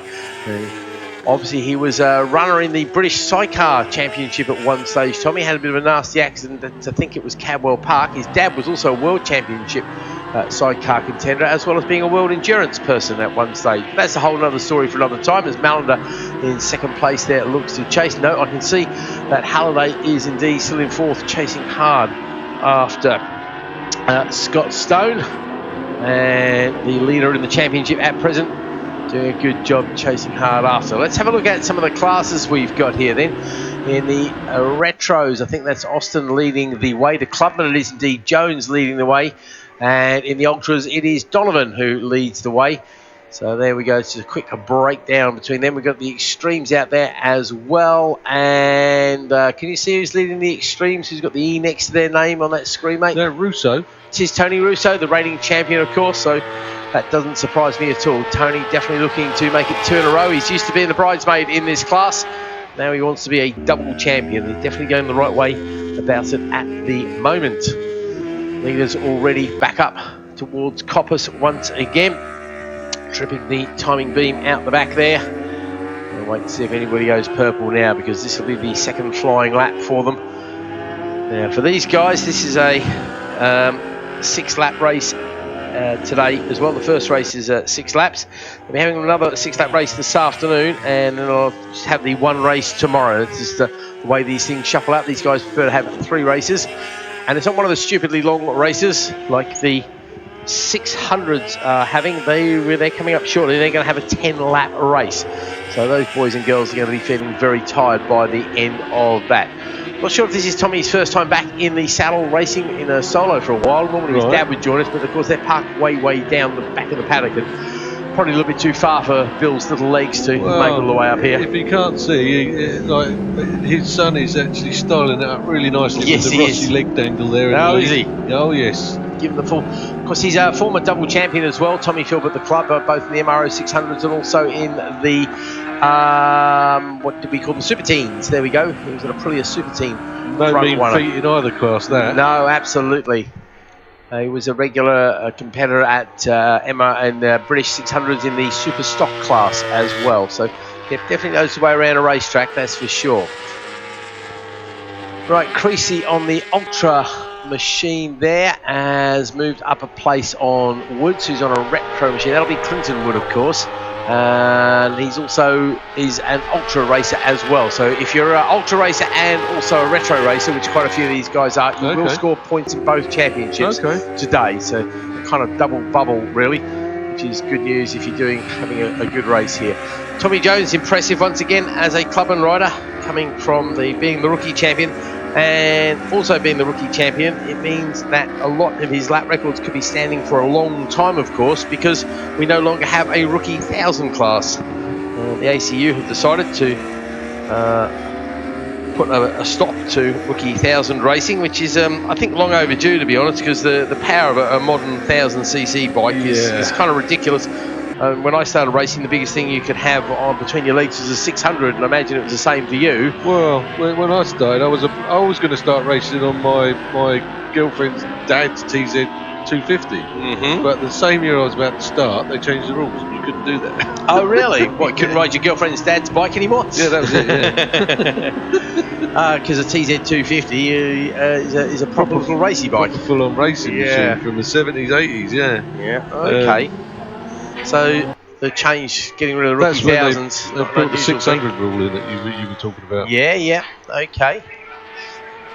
I remember doing my last race on a TZR 250 instead of an LC, which I normally rode, so I could race a 750 on the Sunday. That was back in the KRC days. Literally needed one more signature to get the ticket. And again, back then you only needed 6 signatures, and it didn't matter where you finished either. There was no kind of seeding system at all. I can't remember that far back. Signatures. Well, we both landed on a head quite a few times since then. Tommy Philp, Brendan Mallender, Scott Halliday is your order across the line. Scott Stone in third there. Then it's Michael Austin and Ramon Hunt having a good race there. He'll be well pleased with the performance of his new bike. Tommy Jones, the leader of the Clubbins, and Michael Austin is the leader in the retro class. Raphael Kursk is up next, and it's Jason Siggs. And then Connor Thompson rounding out your top 10, having just snuck in there as he overtook Tyler Donovan. Donovan, though, still leads the Ultras at the moment. Creasy, I think, is second of the Ultras as well as being the Retros, as the last lap flag now goes out to everyone. Over the line goes Philp, Mallender, quite a bit of a gap between them now. That's opened up to 6.5 seconds. The battle, though, is between Mallender and Halliday for that second place. They're only separated by a tenth of a second across the line, so keep an eye on that one, Rick. Yeah, that's a good tear of that.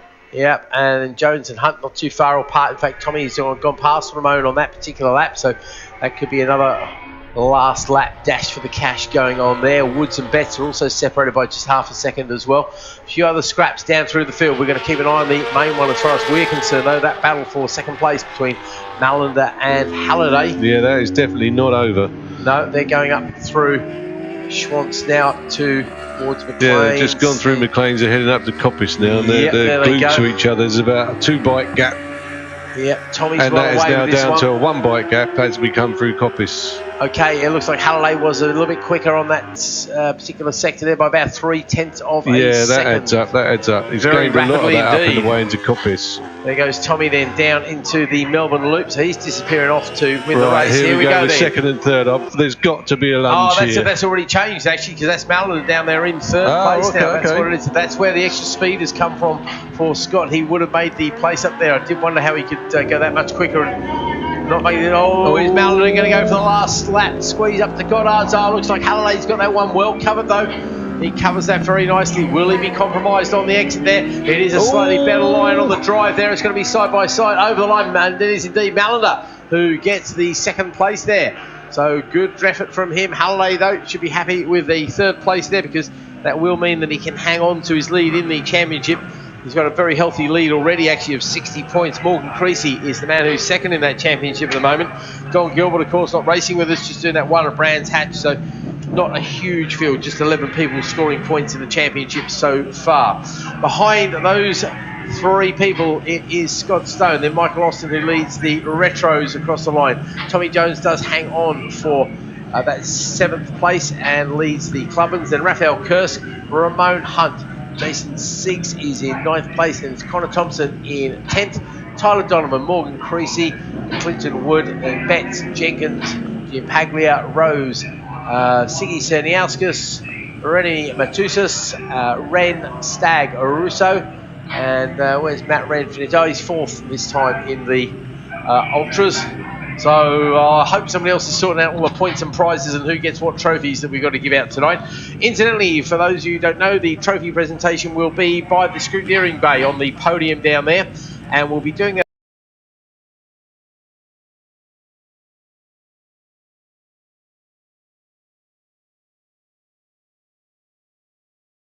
Well, hardly surprising to see Dave Twyford's name on the lap record for this class, because a long time spent in this class, Dave Twyford, with multiple wins and championships, etc. 4 championships to his name, Dave Twyford. He's hung up his leathers for now, though. He's threatening to come back at some stage. Yeah. Right, away we go then. The lights go out and we're racing away. And I tell you what, from third on the grid, that looked like a very good start there for Will Howard, who we just talking about there. It's Ronnie Harris on pole position there. Through they go. And I think that might be Ronnie who's out in front. Actually, looks like the helmeted one there. Let's wait and see as they disappear off down through Hollywood for the first time.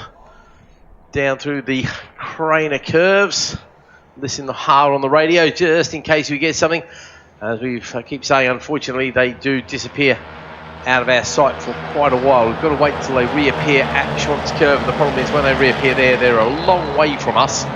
So I think that might be Ronnie Harris who's leading, if I've got the helmet colour right, but We'll wait and get confirmation of that. The other problem we've got is the timing screen don't pick them up until they don't give them a first sector time until they've come round at least once as well. So we're pretty much running blind at the moment.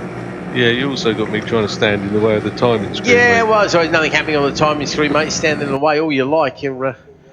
It's all good. You being as vertically challenged as me, definitely trying to look over the grandstand there. Yeah. Right, here we go then. That looks like, is that Bill Harris, actually? Oh, hang on, who's that in third? Wait a minute, we've got a breakaway group of 2 at the front. Then there's a bit of a gap to third. Then a bit of a gap to a very close back. That's going to be 4 people trying to fight for fifth. Including the rookie, of course. Let's see, and in fact, who is in there? Yeah, and Jack Noble, yeah. That's Jack Noble indeed. Oh, he's being passed into Goddard's there. Right, let's have a look and see what we've got happening on the track. I'm pretty sure, and that is leading the way. It is Ronnie Harris. Good. He's got Will Howth right behind him. Then it's Steve Costin. That was the man whose colours I couldn't pick. Then it's Bill Harris who heads up the next battle with Jack Betters, Jack Noble, Mitch Ducran's in the mix there. I thought that was Mitch's bike. Brian Mayer's not too far off the money. That was Kev Lilly. Then it's the next of the rookies, Wolf, Bryant and Wibley, all having a good little scrap for the minor placings there. And they're ahead of Egginton, Sales, Hopkinson, Fernley, Barrett, Priestley, Elliott and Wren. That's your top 20 as they disappear out of our scene once again.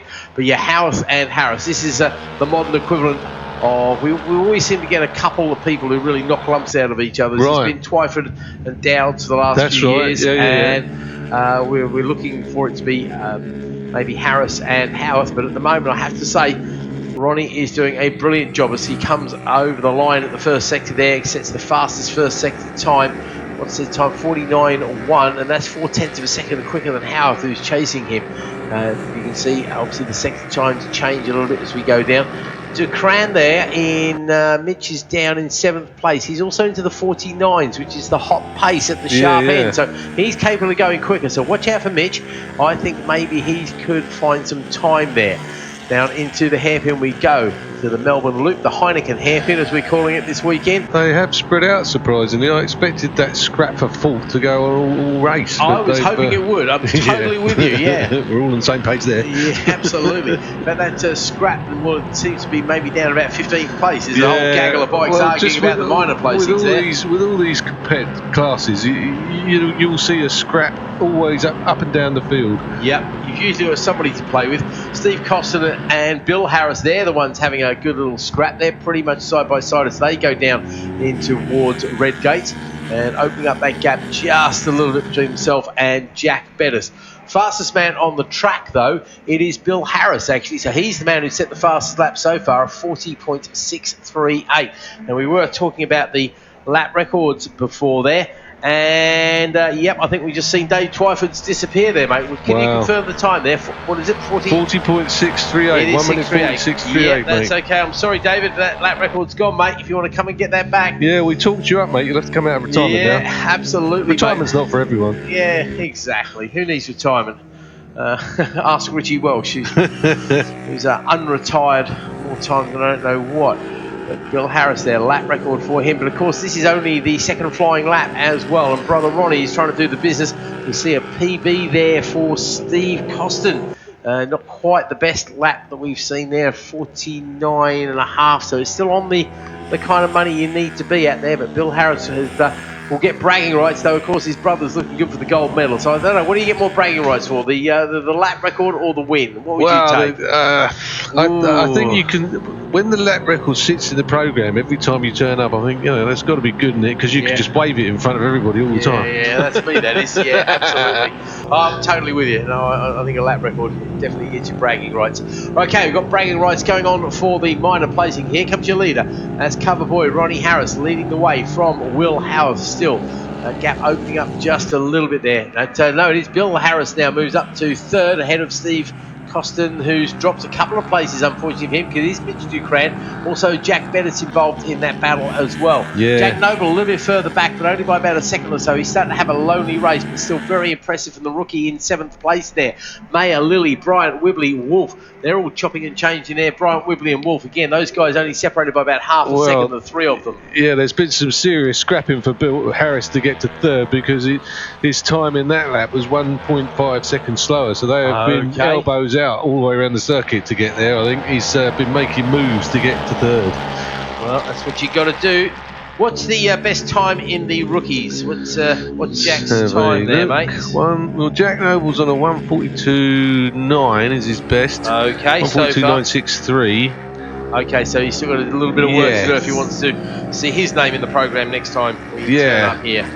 He's got he's 3 places further up than the next rookie, so all he's got to do is concentrate on the more experienced riders around him. Bill Harris has gone a little bit quicker again there in the first sector, so he really is piling on more the pressure clear there. For Bill Harris then, so we could see another. I tell you what, he's trying to do brother Ronnie a favour because he's got Will Howarth right in his sights there. They're coming up towards Goddard's, and I wouldn't be surprised to see him put the suicide squeeze on at some point here. Here we go then. This is the battle for second place, and we're going to be running out of laps. It's going to be last lap flag this time round. Lap 4 being completed right now. So, Bill, can he come up with the goods? Can he do his brother a solid and remove 4 points from Mr. Howard's total collection, at least in this race? Over the line he goes. Doesn't go any quicker, but it's still a 41.5. 41.5 about the same time as his brother's doing. He's lined up a move. He's just put a move on through Hollywood. I could just see through the trees. He's just stuffed it up the inside on the way into Hollywood. So if he gets clean air, if he makes it through and doesn't end up in the Craner Club and gets out the other side, then he could run the lap pace that he's obviously shown us in this earlier part of the race, and we could see him make that break from the third place chaser. Yeah, absolutely. It'll be a 1-2 on the grid for the Harris brothers if it stays the way it is at the moment. Up the top we go then through McLean's up towards Coppice, and yeah, I'm pretty sure that's Bill there up to second place now, so clearly not working out quite as well for Howth as he would like. In fact, I don't think Howth has gone. Yeah, he has gone a little bit quicker than he went last year, actually, when he set the lap record in the rookies. But he's in prime place to go quicker now with the current new lap record holder in front of him as a massive marker, and because we're on the last lap, that's all the incentive you need to keep the pace. You know it. Get that hurry up flag out, and we might be looking at the overtake right now down into the hairpin. He's gone for it straight up into second. Howth, a very good move there, very strong, very positive. Will he get able to get the cut back though? Harris, I don't think he's going to do it. He's going to have a look at Goddard's, is he? We know Howth is good on the brakes though. He's parked there in the middle of the corner. I've just seen him over the top of the grandstand. We'll find out who comes out in front. They're side by side through there. Will Howth it is who's going to take the second place. That was a hard fought second place for him there. Bill Harris does indeed finish in third, but as you say, gets bragging rights with that lap record. Next across the line, there was a good scrap going on. It is Mitch Ducran ahead of Steve Costin. Jack Noble, your leading rookie in 6th place overall. That's really impressive stuff from him. Then it's Jack Bettis, Brian Mayer, Kev Lilly up next. Then Rob Bryant ahead of Hopkinson. Bryant, of course, the rookie. Then Sales, Wolf, Egginson, Wibley. So that's your top 15 over the line. Here come the rest of the runners and riders, and it's going to be Barrett ahead of Fernley. There's Priestley over the line, waiting for the next few people who are arguing over the placing. Some good scraps all the way down through the field. It's the Wren, then Reese Quantrell, another one of the rookies ahead of Elliott, Wool, Parsons, Healy, Johnson. Well, another quite entertaining battle at the front. It'd be interesting to see if Bill can take the battle to Ronnie. In fact, Bill was very strong here last year. I seem to recall him being the first of the Harris brothers to win a race with us, and that was at Donington last year in the tricky conditions of the last meeting. So Bill clearly likes a bit of Donington Park, and he's going to have pole position for the next. And obviously, it's only a bike length or so, but on that race, the first corner, that extra bike length or so makes all the difference. Well,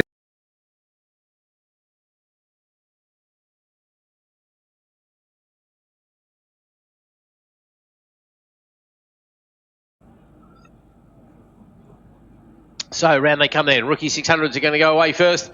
You've got to think that with a dominant performance in practice this morning by nearly 3 seconds, by over 3 seconds, you've got to think this is pretty much a walk in the park then for Keaton Leatherland, haven't you? Very hard to see him being challenged here. Let's wait and see if anybody can take the fight to him in the race as we get underway. A sea of orange vests takes off, and predictably enough, it's Leatherland who heads down into Redgate for the first time. I think Martin Johns might take in time, isn't it?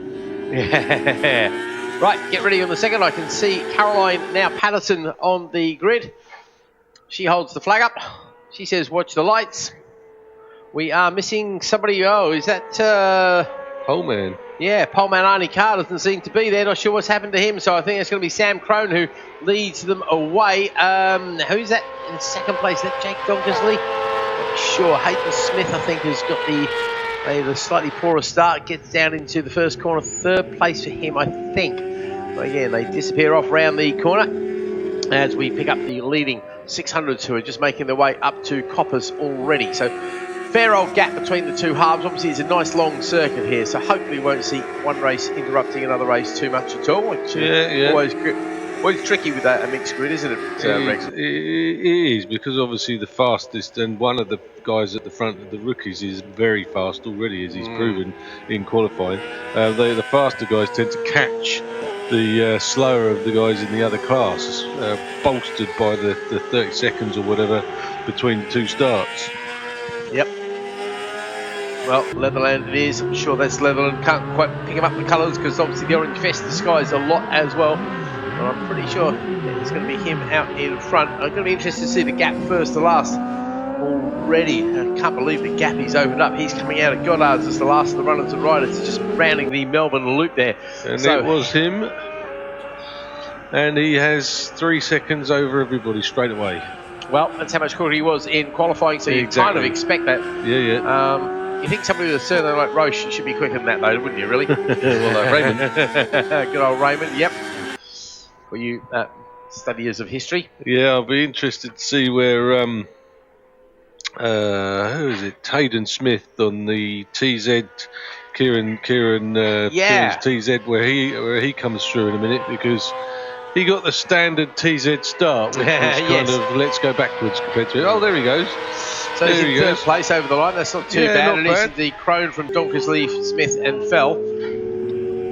Then Lee. Then it's Bainborough, Davis, Sheriff, Prenos, Cooper, Harvey, Nichols, Gio, Pearson. I wonder if we've lost a couple of people. I think Richard Hayward might not have come across the line. Either that was a transponder glitch. We'll wait and see. There's a few people. I did hear some people didn't make the grid, actually. I think we said we were missing 4, so that'll be the 4 at the back of the field there. So nothing's happened to them on the opening lap there. And Richard, if you remember in the YPM race, he was involved up at Coppice, so maybe he did make the grid, but maybe his involvement there has had some effect on his bike at some point. Yep, could well be the case. So predictably enough, Leatherland has set the fastest first sector time in the 600s there. He's gone 1.4 seconds quicker than anybody else. He's into the 48.7. Everybody else is at least into the 50. So big old gap on the first lap. He's got a 20-second gap first to last in the 600s. Let's have a quick look at the times that the quicker 500s are doing as well when they get to us. So that's a 39.264. So I think that's goodbye lap record time then, isn't it, mate?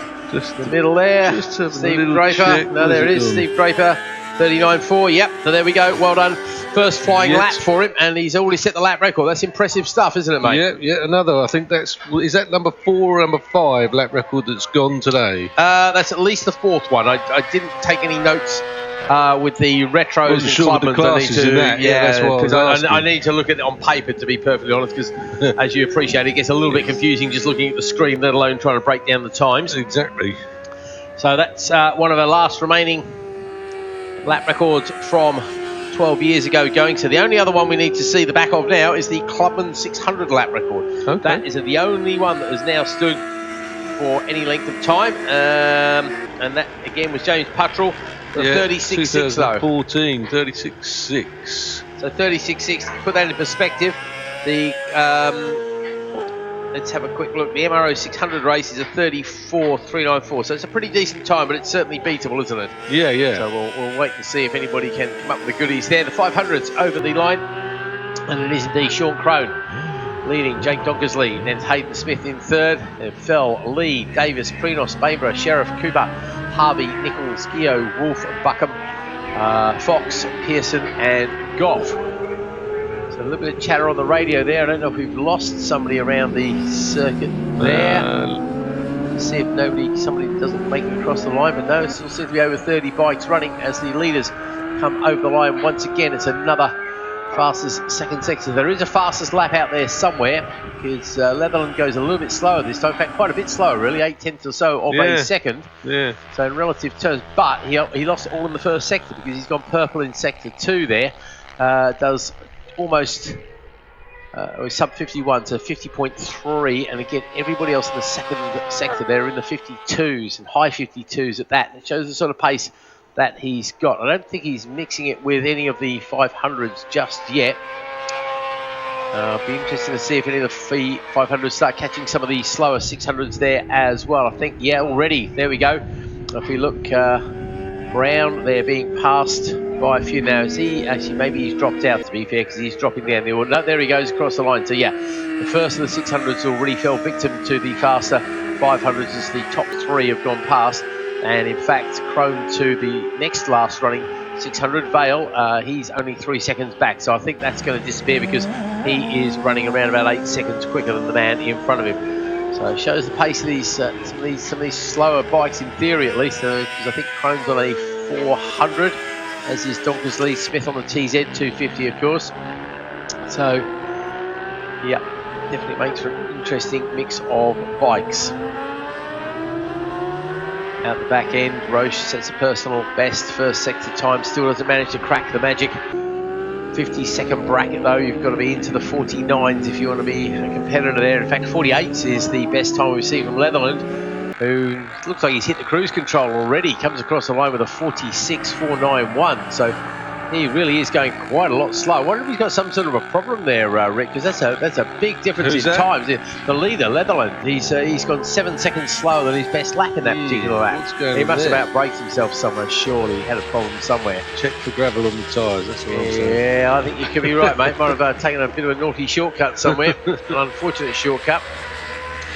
Yeah, I mean, I notice Hayden Smith is doing PBs like regularly by the looks of things. So I'm not sure how much time he's had on this bike this weekend, like whether he did the Friday practice. I think it's or whatever. It's the first time we've seen him out on this Well, machine. that's the other thing I was about to say. If he's not been on one of these before, he's going to be on a bit of a steep learning curve. So I anticipate a rider of his ability to keep decreasing those times, if you know what I mean. Yeah, absolutely. Well, Hayden is the championship leader at this stage. He has won 6 of the 8 races so far. But he has been on the KR1S. I can't remember what he was on at Alt Park. That's probably on the KR1S, I think, at Brands Hatch. Can't remember what he was on at Alt Park. Somebody will tell me eventually. But either way, he's doing a really good job in the championship lead for Stephen Bailey. To this bike because of mechanicals with the KR1? I genuinely don't know. I mean, well, KR1S is a lovely machine, but what would you rather ride? Well, yes, and they historically back in the day when they were out there in Supersport 400s, they weren't necessarily the most reliable thing out there, the KR1S.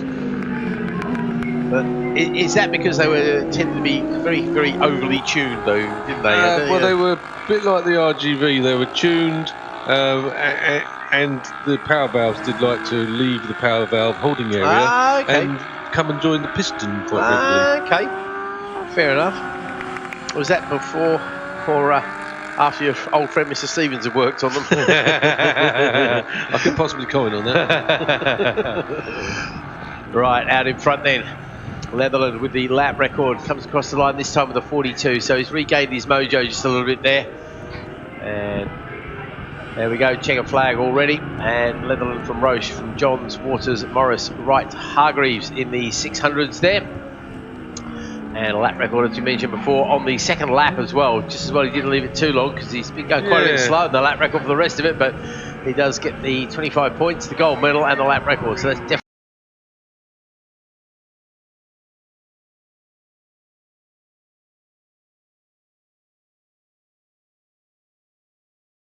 Redgate for the first time. Well, I think Martin Johns might take in time, isn't it? Yeah. Right, get ready on the second. I can see Caroline now Patterson on the grid. She holds the flag up. She says, watch the lights. We are missing somebody. Oh, is that Poleman? Yeah, Poleman Arnie Carr doesn't seem to be there. Not sure what's happened to him. So I think it's going to be Sam Crone who leads them away. Who's that in the second place? Is that Jake Donkersley? Not sure. Hayden Smith, I think, has got the made a slightly poorer start, gets down into the first corner. Third place for him, I think. But again, they disappear off round the corner as we pick up the leading 600s who are just making their way up to Coppers already. So fair old gap between the two halves. Obviously, it's a nice long circuit here, so hopefully we won't see one race interrupting another race too much at all, which always good. Always tricky with a mixed grid, isn't it, Rex? It is, because obviously the fastest, and one of the guys at the front of the rookies is very fast already, as he's proven in qualifying.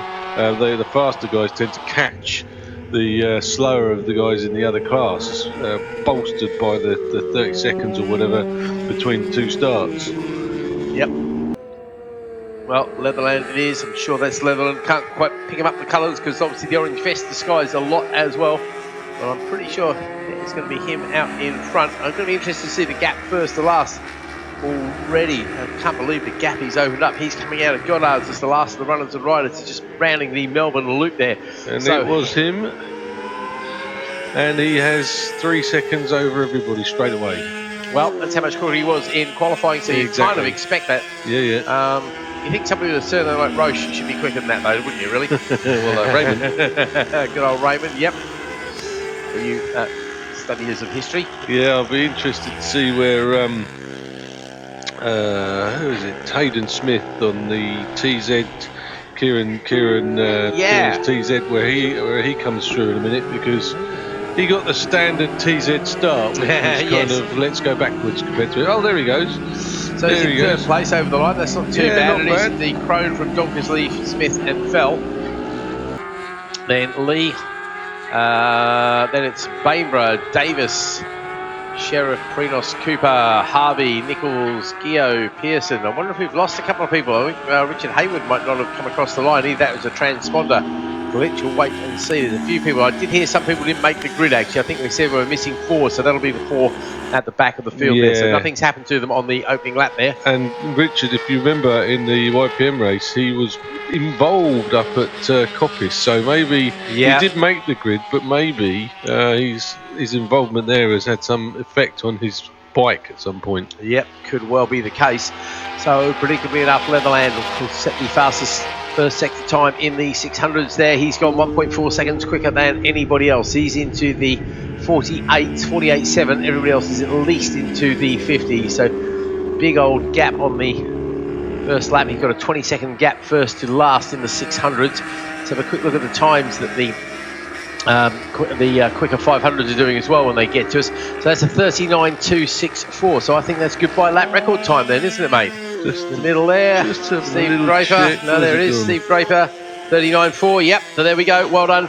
First flying lap for him, and he's already set the lap record. That's impressive stuff, isn't it, mate? Yeah. Another. I think is that number 4 or number 5 lap record that's gone today? That's at least the 4th one. I didn't take any notes with the retros and Clubmans. I need to look at it on paper, to be perfectly honest, because as you appreciate, it gets a little bit confusing just looking at the screen, let alone trying to break down the times. Exactly.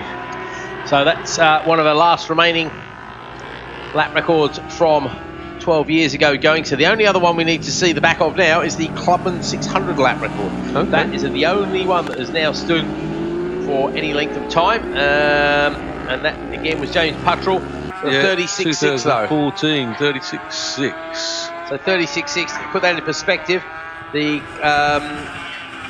let's have a quick look. The MRO 600 race is a 34.394. So it's a pretty decent time, but it's certainly beatable, isn't it? Yeah. So we'll wait and see if anybody can come up with the goodies there. The 500's over the line, and it is indeed Sean Crone leading, Jake Donkersley, then Hayden Smith in third, and Fell, Lee, Davis, Prinos, Bainborough, Sheriff, Cooper, Harvey, Nichols, Gio, Wolf, Buckham, Fox, Pearson and Goff.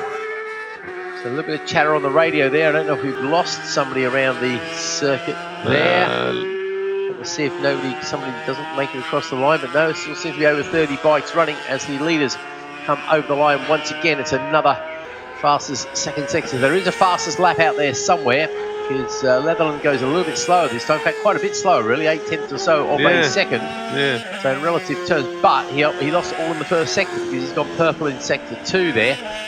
Does almost sub 51 to 50.3, and again everybody else in the second sector they're in the 52s, high 52s at that. It shows the sort of pace that he's got. I don't think he's mixing it with any of the 500s just yet. I'll be interested to see if any of the 500s start catching some of the slower 600s there as well. I think, yeah, already. There we go. If we look, Brown there being passed by a few now. Is he actually, maybe he's dropped out, to be fair, because he's dropping down the order. No, there he goes across the line. So yeah, the first of the 600s already fell victim to the faster 500s as the top three have gone past. And in fact, Crone to the next last running 600, Vale, he's only 3 seconds back. So I think that's going to disappear because he is running around about 8 seconds quicker than the man in front of him. So it shows the pace of these some of these slower bikes, in theory at least, because I think Crone's on a 400, as is Donkersley, Smith on the TZ 250, of course. So yeah, definitely makes for an interesting mix of bikes. Out the back end, Roche sets a personal best first sector time, still doesn't manage to crack the magic 50-second bracket though. You've got to be into the 49s if you want to be a competitor there. In fact, 48s is the best time we've seen from Leatherland, who looks like he's hit the cruise control already. Comes across the line with a 46.491. So he really is going quite a lot slow. I wonder if he's got some sort of a problem there, Rick, because that's a big difference in times. The leader, Leatherland, he's gone 7 seconds slower than his best lap in that particular lap. He must have outbraked himself somewhere, surely. He had a problem somewhere. Check for gravel on the tyres, that's what I'm saying. Yeah, I think you could be right, mate. Might have taken a bit of a naughty shortcut somewhere. An unfortunate shortcut. Yeah, I mean, I notice Hayden Smith is doing PBs like regularly by the looks of things. So I'm not sure how much time he's had on this bike this weekend, like whether it's the Friday practice. I think it's or the first time we've seen him out on this Well, machine. that's the other thing I was about to say. If he's not been on one of these before, he's going to be on a bit of a steep learning curve. So I anticipate a rider of his ability to keep decreasing those times, if you know what I mean. Yeah, absolutely. Well, Hayden is the championship leader at this stage. He has won 6 of the 8 races so far. But he has been on the KR1S. I can't remember what he was on at Alton Park. That's probably on the KR1S, I think, at Brands Hatch. Can't remember what he was on at Alton Park. Somebody will tell me eventually. But either way, he's doing a really good job in the championship. Is this a switch to this bike because of mechanicals with the KR1? Or I genuinely don't know. I mean, well, KR1S is a lovely machine, but what would you rather ride? Well, yes. And they historically, back in the day when they were out there in Supersport 400s, they weren't necessarily the most reliable thing out there, the KR1S.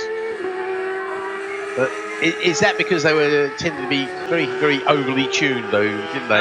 Well, they were a bit like the RGV. They were tuned, and the power valves did like to leave the power valve holding area and come and join the piston quite regularly. Okay, fair enough.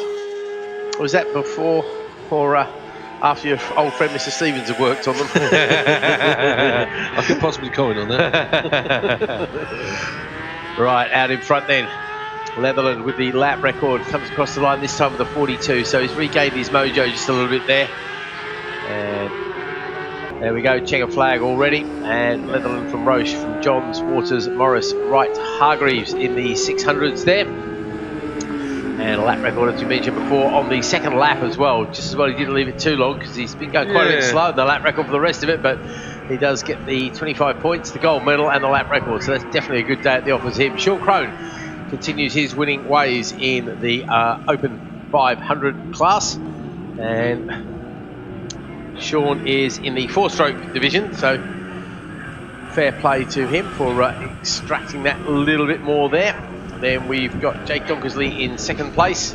Then it's first of the 2-strokes, and that is Hayden Smith there in third place. Then behind him, it is, hold on one moment, pick up the right piece of paper. I'd like to give Mr. Fell a name. I can't remember his first name. Peter Fell, there we go, Peter. Seems rude just referring to you by your surname all this time. And he is ahead of Damien Lee, whose name we do recognise, of course. From the YPM. And then George Frenos, Ian Davis. Yeah, I think it's becoming a bit of a second class for YPMs, of course. Obviously, the YPMs also popular machines for a second class in the Formula 400s, which, of course, this class replaces the Open 500. It's why you see so many 400s in there as well, and somebody limping across the line there, having run out of lots of go, one of our rookie riders. Hopefully he's got enough go to... That looks like a fuel issue to me, the way he's waving his arms. Yeah, you do wonder if he's under-fueled, that sucker. He's not going very quickly down that straight, is he? And there is a slight downhill thing going on, so...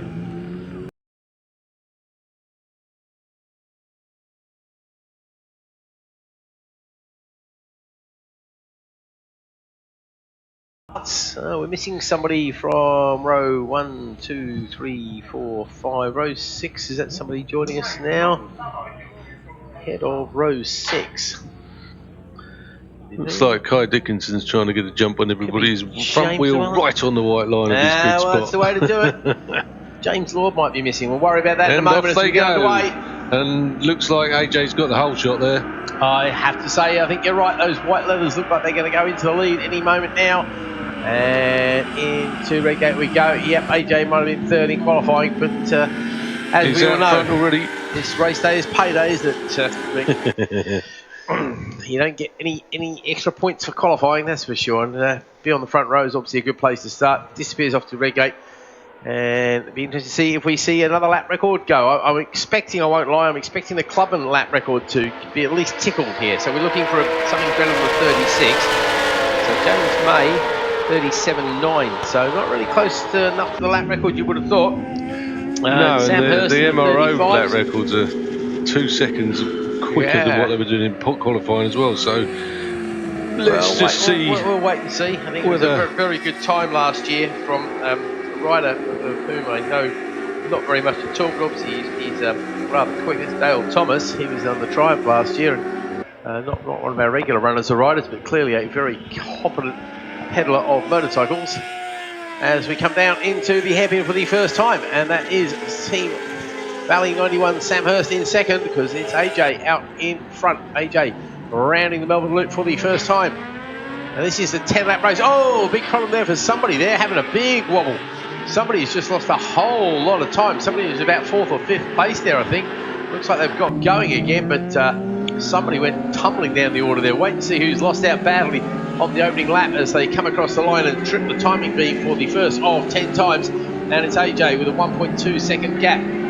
It's Sam Hurst, Reese Forrest. Then it's Jack Muir, Mills, Cunningham, B Hall, Dickinson, Pallett, Lambden, May, Donovan, Jenkins, Anderton and Howarth rounding out your top 15. Go on, mate. This could be interesting because wasn't it about 3 seconds difference between the first lap and the second lap of our earlier rookie race? It certainly was, yes. So we're looking at a 34 lap record pace from AJ. Yeah, I wouldn't be surprised at all. Let's see if that comes to fruition.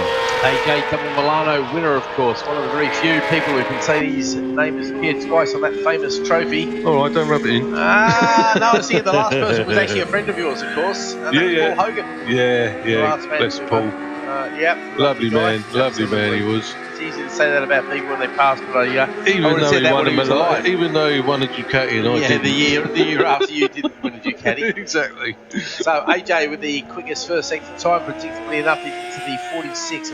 Sorry, is that 45.9. Wow, yeah. Just under 46. Seeing who was the gainers and losers. Eddie Beehall made up 5 places there. Matt Pallett went back 4. Kai Dickinson went back 4. Muir went back a couple. Reese Forrest made up 6 places, so good opening lap there for him. Will Howard's made up 4 pace times. on this because, he's not as far back as you would have expected with AJ being on the paces on. Well, let's wait and see what the gap is over the line. Last time it was 1 1/4 seconds. Sam Hurst there tucked in tight. Looks like a battle for third. 1:34.462. Okay, Reese Forrest there. Jack Muir very close indeed over the line there, side by side. 0.6 of a second outside the current lap record, so he's just outside it at the moment. So what's the lap record? 34? 34. It would be 34.394. 394. Okay, yeah, so 0.3 of a second away then in real terms. Yeah, so if AJ's got us on his speakers, is that 34.4 he said? Yeah, so put in 39. Yeah, you're right, 6 thousandths. Yeah. Anyway, he's not very far away. Sorry, 6,000. So yeah, it's all right. Yeah. It's hundreds, no hundreds, not thousands. It's the next is we'll get there in a minute, too many folks. numbers. Yeah. Don't worry. So Jack Muir making up a place there. That's a vital third place overall. Clubman battle is still going the way of James May. Will Houth there in second place. We've got to keep an eye on those Clubman times as well, because they're the ones that we were wondering if it's going to tumble.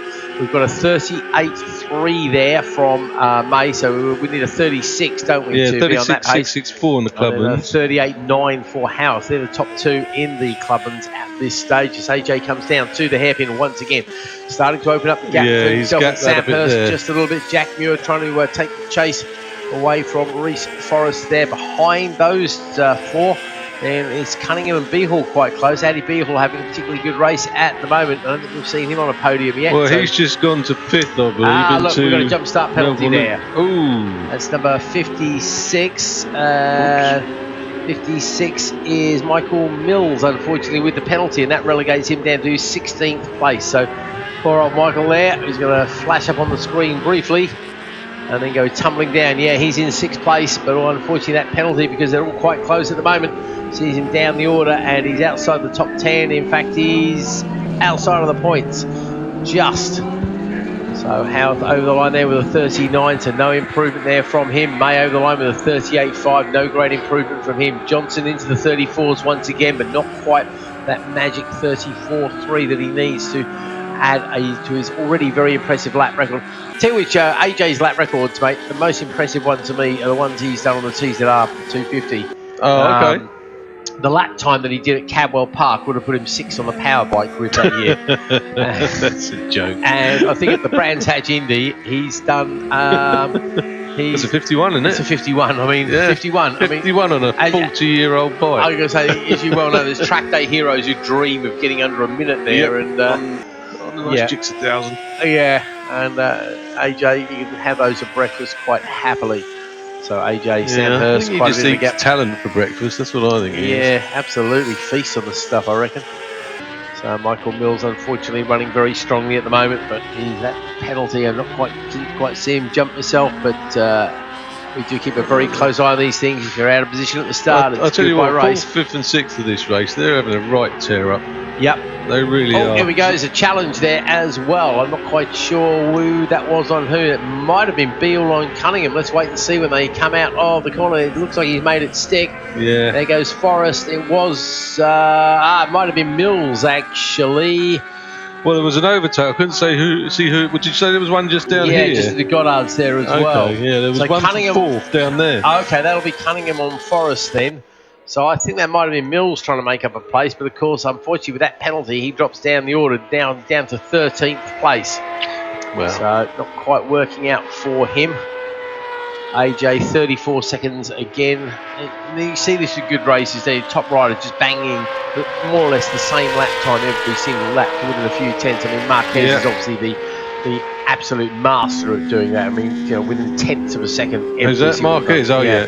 Yeah, a little Spanish bloke who's quite handy. Yeah, he's not out there today. No, couldn't join us this weekend. probably being re-engineered somewhere in a hospital in Spain or bolted back together, because he seems to spend a lot of his time doing that, that's for sure. AJ down into the loop once again. Samhurst having a lonely time, not able to take it's a good ride though from Samhurst. No, he's every reason to be very pleased with that as well. Absolutely. Jack Muir will be absolutely delighted to be back on the podium as well if he can hang on to that. Well, 4th, 5th and 6th have decided to have a break from all the tearing up, and they've left it to 5th, 6th and 7th as somebody who was in 7th has now done the pair of them for 5th. Excellent. Well, that could well be Matt Pallett actually. I think... Actually, no, it might be Addy Beehall. I see. This is the problem when it all gets split up a little bit. Yeah, and the way they're so distant, it's difficult. Right, here comes that battle in over the line, and that is, I think that is Beehall, Pallett, Dickinson, and Lambden. Yeah, those guys are separated by less than a second, all 4 of them. Michael Mills now moves into the top 10 despite that penalty. I think he came across the line in 6th place as well. Pallett goes past on Dickinson that particular time. We have a new lap record. Oh, there we go, 34.382. He snuck it in there. Well, AJ has snuck it in there. Last lap, 134.382. Good man. Absolutely brilliant. Well spotted there, Rick. Yeah, it's amazing stuff because he's halfway through the race. He's leading Yeah, Right, what's his gap? He's got what, 3.5, 4 second gap, right? Basically. Yeah. So you think he's pretty much in, okay, let's hit the cruise control, let's bring home the 25 points. But AJ, no, that's why he's the champion that he is, really. Yeah, well, I think, like I said earlier, I don't know how much time he's had on it. I don't know if he did anything yesterday, but maybe like qualifying was his first go back on it. Yeah, it could well be. You know, you never know. Maybe running some older tyres, maybe suck some fresh rubber in for the race. There's so many different factors. This is true. You're the last person I need to explain that to. Don't they? Oh yeah, lots and lots of it, unfortunately. AJ over the line then, doing it easily. Yeah. 34.4 this time. Very, very fast, consistent. So he's within a couple of hundredths of a second of where he was the previous time. It's just talent of the guy is just ridiculous, really, isn't it? Well, he's no longer young AJ that's either. Less than a tenth of a second difference between that lap and the last one. So consistency, it was literally a couple of hundredths. It really is. So Mills there. Now that's interesting. Mills is no longer showing us having a penalty, so he's been now into his 5th, 4th place. So I've never seen that before, but then again, you've got to have these things just to break it up a little bit there. Maybe they picked the wrong guy. Yeah, maybe. You never know. You never know your luck, do you? It seems strange to change during a race, but there we go. Sometimes these things go like that. How are our top 2 in the clubman's doing there? We've got James May, 37.660, so he hasn't quite cracked it. And Will House, 39. No, he's nowhere near it, unfortunately for Will. Neil's into the 38s. In fact, if anything, Dean Neal is catching Will Howarth ahead of him there. He was around about a second quicker on that particular lap, so I don't think things are going the way Will Howarth would particularly like them to go. That clubman's record is not out of touch if people get quicker because it's a second. And if it's a nice day again tomorrow, people get quicker with more time on the circuit. That could be within reach as well. We could have lap records all over the place. We certainly could, particularly if the weather stays the way it is. Those listening at home, so I haven't explained the weather here. If you had a look at the weather forecast during the week, you'd be expecting it to be all soggy and horrible and yucky. But actually, it's been glorious sunshine. There's no wind. It's absolutely lovely here at Donington this weekend, isn't it? Yeah, let's hope it saves it till Monday if it's going to do any of that nonsense. Yeah. So yeah, Michael Mills over the line there in 4th place. Gareth Cunningham there behind him now. Yeah, definitely starting to spread out a little bit. At least half a second between everybody there. Matt Pallett had a good lap there, made up 3 places. 35 for the leader AJ on that lap, so he's either decided enough is enough, or maybe the rubber's getting a bit thin. Yeah, maybe he was running over the tyres, and now they're sort of gone past their very best. Yeah, you never can tell, can you? Really? Right. Race goes on. AJ looking to get his name inscribed on yet another Bemsee trophy. Add to the already impressive collection he's got. It was Henry Ross who took this championship last year from Matt Pallett, only by 18 points. Again, that went down pretty much to the last race here at Donington Park on the national circuit as we were last year. And unfortunately for him, Matt Pallett clearly doesn't hook up well with the Donington circuit here. Well, maybe not. Maybe it was a wet weather thing because he finished in, let's say, a 6th place, I think, there 3 times, whereas Henry Ross took 2 wins and a 2nd. Let's have a quick check earlier in the year on this, the Grand Prix. No, see, it was 2 wins and a 2nd for Matt Pallett earlier in the year, so maybe it's a weather thing. That, getting back to the lap times with AJ, I think that's a backmarker thing because he's in amongst them now and he's just done another 2 and he's down in the 36s, so I think that's where that's gone. That is the other problem, of course, with a longer race. You do tend to find yourself playing with the backmarkers a little bit more, and obviously you played the black marker lottery quite a few times over the years. Of the game, yeah. Yes, exactly it, isn't it? And some days you're the bug, some days you're the windscreen. It's as simple as that as far as the back markers go, isn't it? Indeed. You never can tell which way it's going to shuffle out. Still some PBs going out there. Like Pallett's on a PB for the last lap, 1:35.634, and Lambden's the same. I'm guessing they're in. Yeah, there's a second or 3/4 between them. So I thought they might be in a battle, but it looks like they're doing those PBs on their own.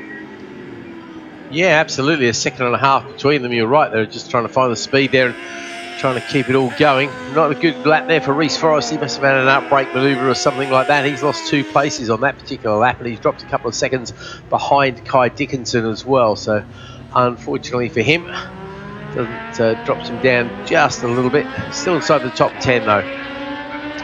Okay, last lap play is going to go out very shortly indeed. AJ's going to be making his way round to the checker. Man is just arriving at the last corner. Thought he was.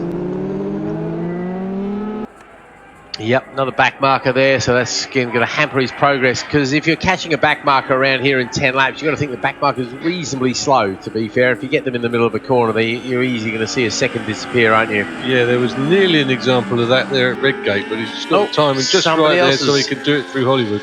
Somebody else has gone off at Redgate there. You can see the yellow light flashing away. I'm not quite sure who we've lost there. That's a deep sandpit over there as well. Yeah. Not from personal experience, by the way. Really? Just the number of bikes that have been stood up with it, with no rider on. They just stand them up and get off.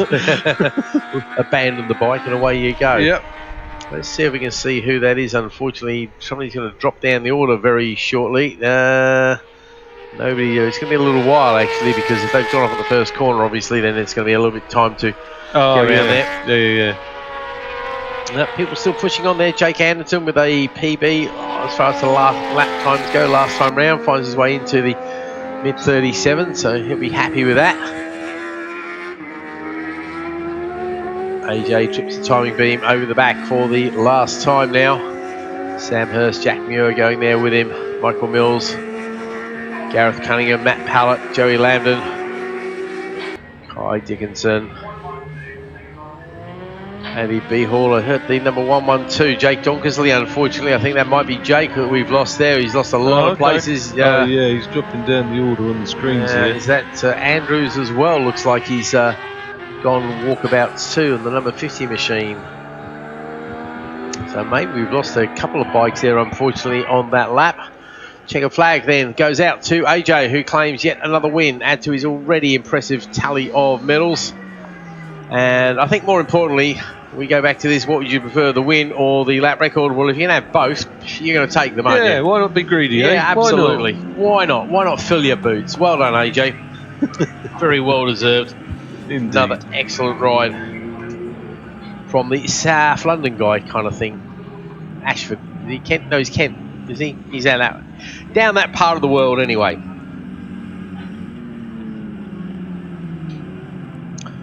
So Sam Hurst finishes in a well-deserved second place there. Jack Muir, Michael Mills, Gareth Cunningham, Matt Pallett, Joey Landon, Andy B. Hall, Kai Dickinson, Reece Forrest. And just outside the top 10, we've got Jenkins, Anderton. James May does indeed win the Clubman encounter, ahead of Keith Pobar, Donovan, Will Howarth next to the Clubman, just ahead of Dean Neal. And we've got Llewellyn, Hands, Marsh, Nunn, Mann, Tufnell, Egginton, Preston, Burrows, all claiming the minor placings as they strive for that little bit of glory to add to the 117-year history of this incredible racing club, the oldest one in the world. Yeah. There we go. Contrary to popular belief, I wasn't there when it started. I think Jeff Matthews was there.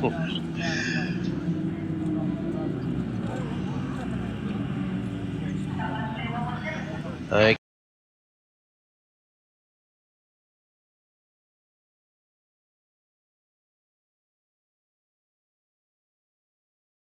Absolutely. Yeah, that's it. So obviously we've got 2 races to keep an eye on here, and so we know Alexander Mann was under the lap record, the MZ lap record, which is 57.031, and he did a 56.5. So he took a good chunk of time out of there as the lights go out, and we are racing. And out in front, it is going to be leading away the orange vest of Lucas King. So the NW Racing lad already in the saddle into Redgate and leads the field through. Oh, a few little chops and changes at the back there, but everybody gets away safely. So let's see. And talking about Steve Dent, that is him right at the very front of the field there, saying, watch the lights, folks. So he quickly scarpers out of the way. Yeah, let's see if Andrew... there's got to be a jump start there. Not for us to say who, though, I'll hasten to add, but no. I think somebody may be a little bit light-handed with the clutch there, and that looks like Alexander Mann, who's going to lead that field down into Redgate for the first time of 5 laps for these guys as well. So stay round Redgate. Our leaders are heading up towards Coppers, and it is still Lucas King, I think, leading the way. Very hard to tell from this distance, but looks like we've got a bit of a fight on our hands there. Dan Bray, Harry Barrell, I think, could be in the mix. Alfie Garrett, of course, picked up a win at Alton Park as well. Lovely conditions still here at Donington Park. A little bit of a gentle breeze, but not enough to upset the bikes, unlike Alton Park, where the breeze is throwing people offline. So we wait for the MZs to go through Schwantz, right on cue. There they go, playing their slipstreaming game. And here come the Ninjas down into the Melbourne Loop for the first time of asking. And the first attempted overtake into there. There was a lot of squirreling going on for second place there. Yep, there were some back ends getting very loose indeed, and so were some of the bikes. Okay, up towards Goddard's for the first time of asking. I think that is that Lucas King leading the way? Yep. The eagle eyes of Nick. King, Bray and Huskinson, there we go. Okay. Danny on the very distinctive pink bike, of course. Over the line they go in that order. And you King, called Bray, that exactly Huskinson. correct there. He did indeed. And there's an overtake up into Redgate. Yeah, that'll be Bray going up the inside of King there, and he made it stick as well. That's what you want to do. So Bray over the inside of King, so Lucas is going to have to fight back. And obviously...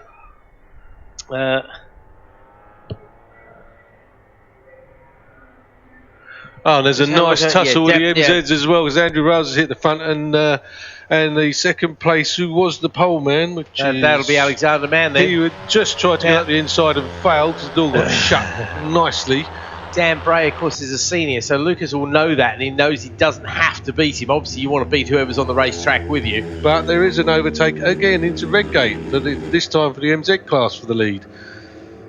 So it's shaping up to be a good battle. That hopefully Andrew Wells can hang on, and they can carry that out for the rest of the race. I see Leela Williams out there, and she's on the Renter Racer as well. So we do have the opportunity, like the YPMs, to have a Renter Racer go. Again, similar deals to the YPMs. Turn up with your gear and an ACU license, pay your money, and away you go. Friday, Saturday, Sunday as a works rider. So get in touch with the MZ guys through Facebook. As that leading gang of 4. It's a pretty close race we've got going on here. And here comes the challenge. That's a Huskinson this time on King. Down the inside. King goes deep and around the outside of the pair of them, though. Lucas has been brave there. No, Huskinson hangs on to it after all that tussling about. And this is definitely good news for the leader, Dan Bray, because that gives him the opportunity just to get away by an extra length or so. Yeah, he's not gained anything, though. So no. So he won't know it, but they're still just there, even though they're still scrapping. Playing the slipstream game. I tell you what, they look like good exit speed there for Lucas. He's playing the double toe. Huskinson's going to have a look at Bray into Redgate. Slipstream definitely playing. Does the pair of them on the way in? Is he going to hold that down for the exit? Yes, he does. What a move that was. King straight from third to first. Yep, that was a very smooth move. Now what you've got to do is hang on to it, because those two behind will be doing exactly the same. And the MZ tear-up hasn't stopped, because they're elbow to elbow through the Melbourne Loop. Yep, indeed. Taff Wales leads. Yep. Alexander Mann, who's going to have a challenge. That's what he did last time, and Andrew Wales shut the door on him again into the last corner.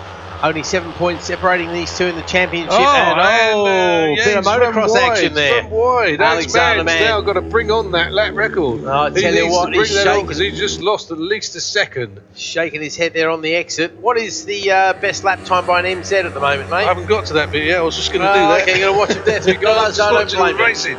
That's all good, mate. No problems. Have we seen anything better than a 57.0? That's what we're looking to beat. No, right. The best we've got so far is a 57.599. Okay, so we're going to find half a second or so.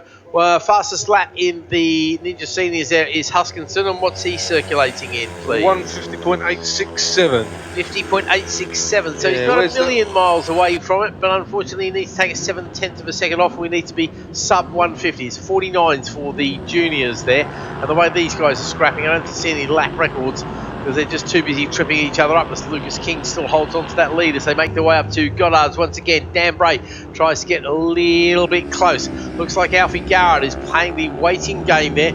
Obviously he's pushing on as hard as he dare, and if any of these guys slip up even a little bit, then he will very happily take a place. But again, he will know, these guys recognise each other's bikes, and I think that is a battle of the seniors Bray and Huskinson, and so Garrett will know he's in second place. He's got Ben Round, I think, there behind him as well. So he's got a little bit of a gap to play with there. Garrett could do with a toe really up these other two, couldn't he, if he wants to compete. That is the problem, of course. The little bikes, the slipstream really does help, because you spend a long time keeping it pinned, playing the slipstream game here. The MZs are the absolute masters of that particular class, and we're going to have some back markers for the MZs to play with by the look of it, or a back marker, I should say.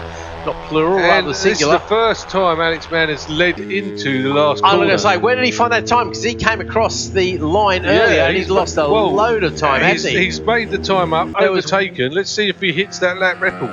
He was 1.3 seconds behind coming across the line last time, and he's now opened up the gap to 0.3 of a second and 57.2 he's suddenly found. So it's a PB. But he started from a long way back. He lost a lot of time going wide off the corner there. He did. Killed his speed, didn't he? So let's wait and see if he... There's not much speed on the dirt wrong side of the rumble strip, that's all I'm saying. Yeah, no, absolutely. So King with... what time has King done? He's into the 50s there, even there, is he? 50.438 on the last lap, which was the best lap of the race. So yeah, good man. He's still only 0.3 ahead, which is probably not the smallest gap. One of the MZs looking down at his lump there, so this could prove as he's got his hand in the air. Hopefully he'll stay well offline, because that is a battle. Good, sensible man. Yeah. Big battle coming up as the Ninjas head towards him. They're going to have another MZ to play with as well. King over the line there. Where are we? 4 laps into this 5-lap race. So the last lap flag then going out to all the runners and riders, starting to spread out. But we've got a bit of a battle going on for 5th place there as well, haven't we, Rick? Yeah. I mean, these classes, they're a bit more spread out, but there's little battles here, there, and everywhere. Absolutely. Everybody trying to trip everybody else up and gain the slightest advantage that they can. So Lucas King, leading the championship at the moment. Key with these smaller capacity bikes. And into the Melbourne Loop, they're still at it. The MZs are still at it. They're still Wales from fighting Man all the now. way. So they swap places once again. These two have been battling like this for several years now. Both champions in the past few years. And once again, it's Wales who's going to lead. Though I think Man is going to get the drive. If he does this corner right, I think he's got a slightly better line. He should be able to... No, he's lost the slipstream there, though. Let's see. Oh, he's got a better exit speed, though. He's certainly holding in nicely in a straight line there. Is he going to have a dive at Redgate? Is he going to be close enough? Is it too soon? I think... He's going for it, isn't he? He's gone for it. Door is firmly shut. That Taff goes wide, and as you say, slams the door in his face. 3rd place in the MZs at the moment. Right, 1st, 2nd, 3rd, 4th is a tear up for the Ninjas. Oh, he did that last time. Wow. Does he manage to hold the line? Oh, he goes very wide on the exit, though, doesn't he? No, he holds it. Lucas King doing a brilliant job there. Oh, Garrett trying to get in the mix with Huskinson there as well. So, no, Lucas King certainly knows how to get around the Melbourne Loop. Let's see if he can get around Goddard's with the same sort of skills, which he does very nicely indeed. And he says, once again, he says hello to the checkered flag. That's the 7th checkered flag he's seen ahead of everybody else. Over the line goes Dan Bray. He takes what will be his first race win, I think. No, his 2nd race win, of the year for Dan Bray. They're ahead of Danny Huskinson. So that could well be a battle that's going to go on, because there's only 2 points separating those guys. And obviously Max Hardy is not playing this game anymore. Fair play to Alfie Garrett. He hangs on for 4th place ahead of Harry Barrel. Then it's Annabelle McCarthy. Then Ben Round, Chloe Gleeson, Baker, Cowie is the rest of those guys. As we look to the MZs, Taff Wales leads the way. No, it's the other way around. Alex Mann leads Taff Wales. Thanks, mate. Appreciate. Because you can spot that white helmet a mile away, can you? It's very distinctive. I've been looking at the red tail units. What's the one I've been trying to give away? That's fair enough. I think Wales is too far. They might have this. As long as he can keep it smooth and clean, he goes.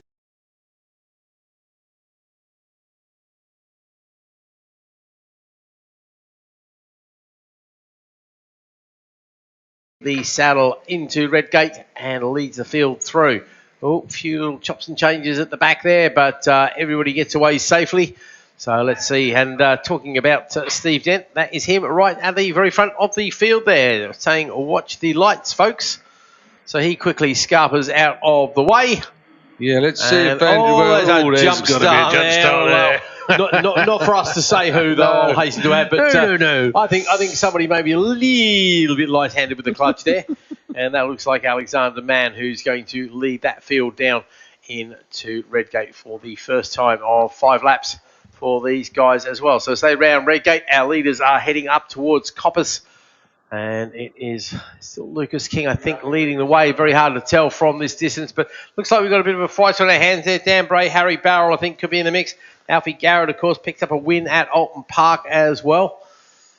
Lovely conditions still here at Donington Park. A little bit of a gentle breeze, but not enough to upset the bikes, unlike Alton Park, where the breeze is throwing people offline.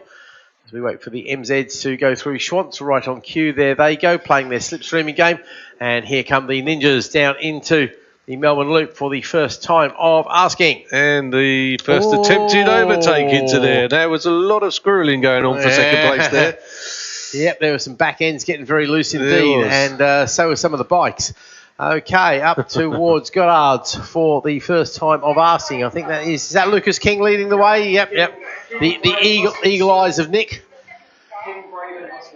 King, Bray and Huskinson, there we go. Okay. Danny on the very distinctive pink bike, of course.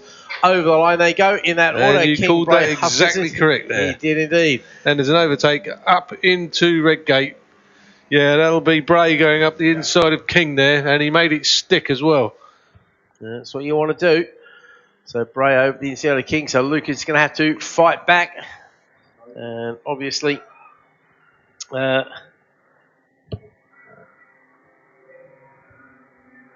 there's a nice tussle with the MZs as well, because Andrew Rose has hit the front, and the second place, who was the pole man, that'll be Alexander Mann then. He would just try to get up the inside and fail because the door got shut nicely. Dan Bray, of course, is a senior, so Lucas will know that, and he knows he doesn't have to beat him. Obviously, you want to beat whoever's on the racetrack with you. But there is an overtake again into Redgate, for this time for the MZ class for the lead. So it's shaping up to be a good battle. Hopefully, Andrew Wells can hang on, and they can carry that out for the rest of the race. I see Leela Williams out there, and she's on the Renter Racer as well. So we do have the opportunity, like the YPMs, to have a Renter Racer go. Again, similar deals to the YPMs. Turn up with your gear and an ACU license, pay your money, and away you go. Friday, Saturday, Sunday, it's a works rider. So get in touch with the MZ guys through Facebook. Has that leading gang of 4. It's a pretty close race we've got going on here. And here comes the challenge. That's a Huskinson this time on King. Down the inside. King goes deep and around the outside of the pair of them, though. Lucas has been brave there. No, Huskinson hangs on to it after all that tussling about. And this is definitely good news for the leader, Dan Bray, because that gives him the opportunity just to get away by an extra length or so. Yeah, he's not gained anything, though. So no. He won't know it, but they're still just there, even though they're still scrapping. Playing the slipstream game. I tell you what, they look like good exit speed there for Lucas. He's playing the double toe. Huskinson's going to have a look at Bray into Redgate. Slipstream definitely playing. Does the pair of them on the way in? Is he going to hold that down for the exit? Yes, he does. What a move that was. King straight from third to first. Yep, that was a very smooth move. Now what you've got to do is hang on to it, because those two behind will be doing exactly the same. And the MZ tear-up hasn't stopped, because they're elbow to elbow through the Melbourne Loop.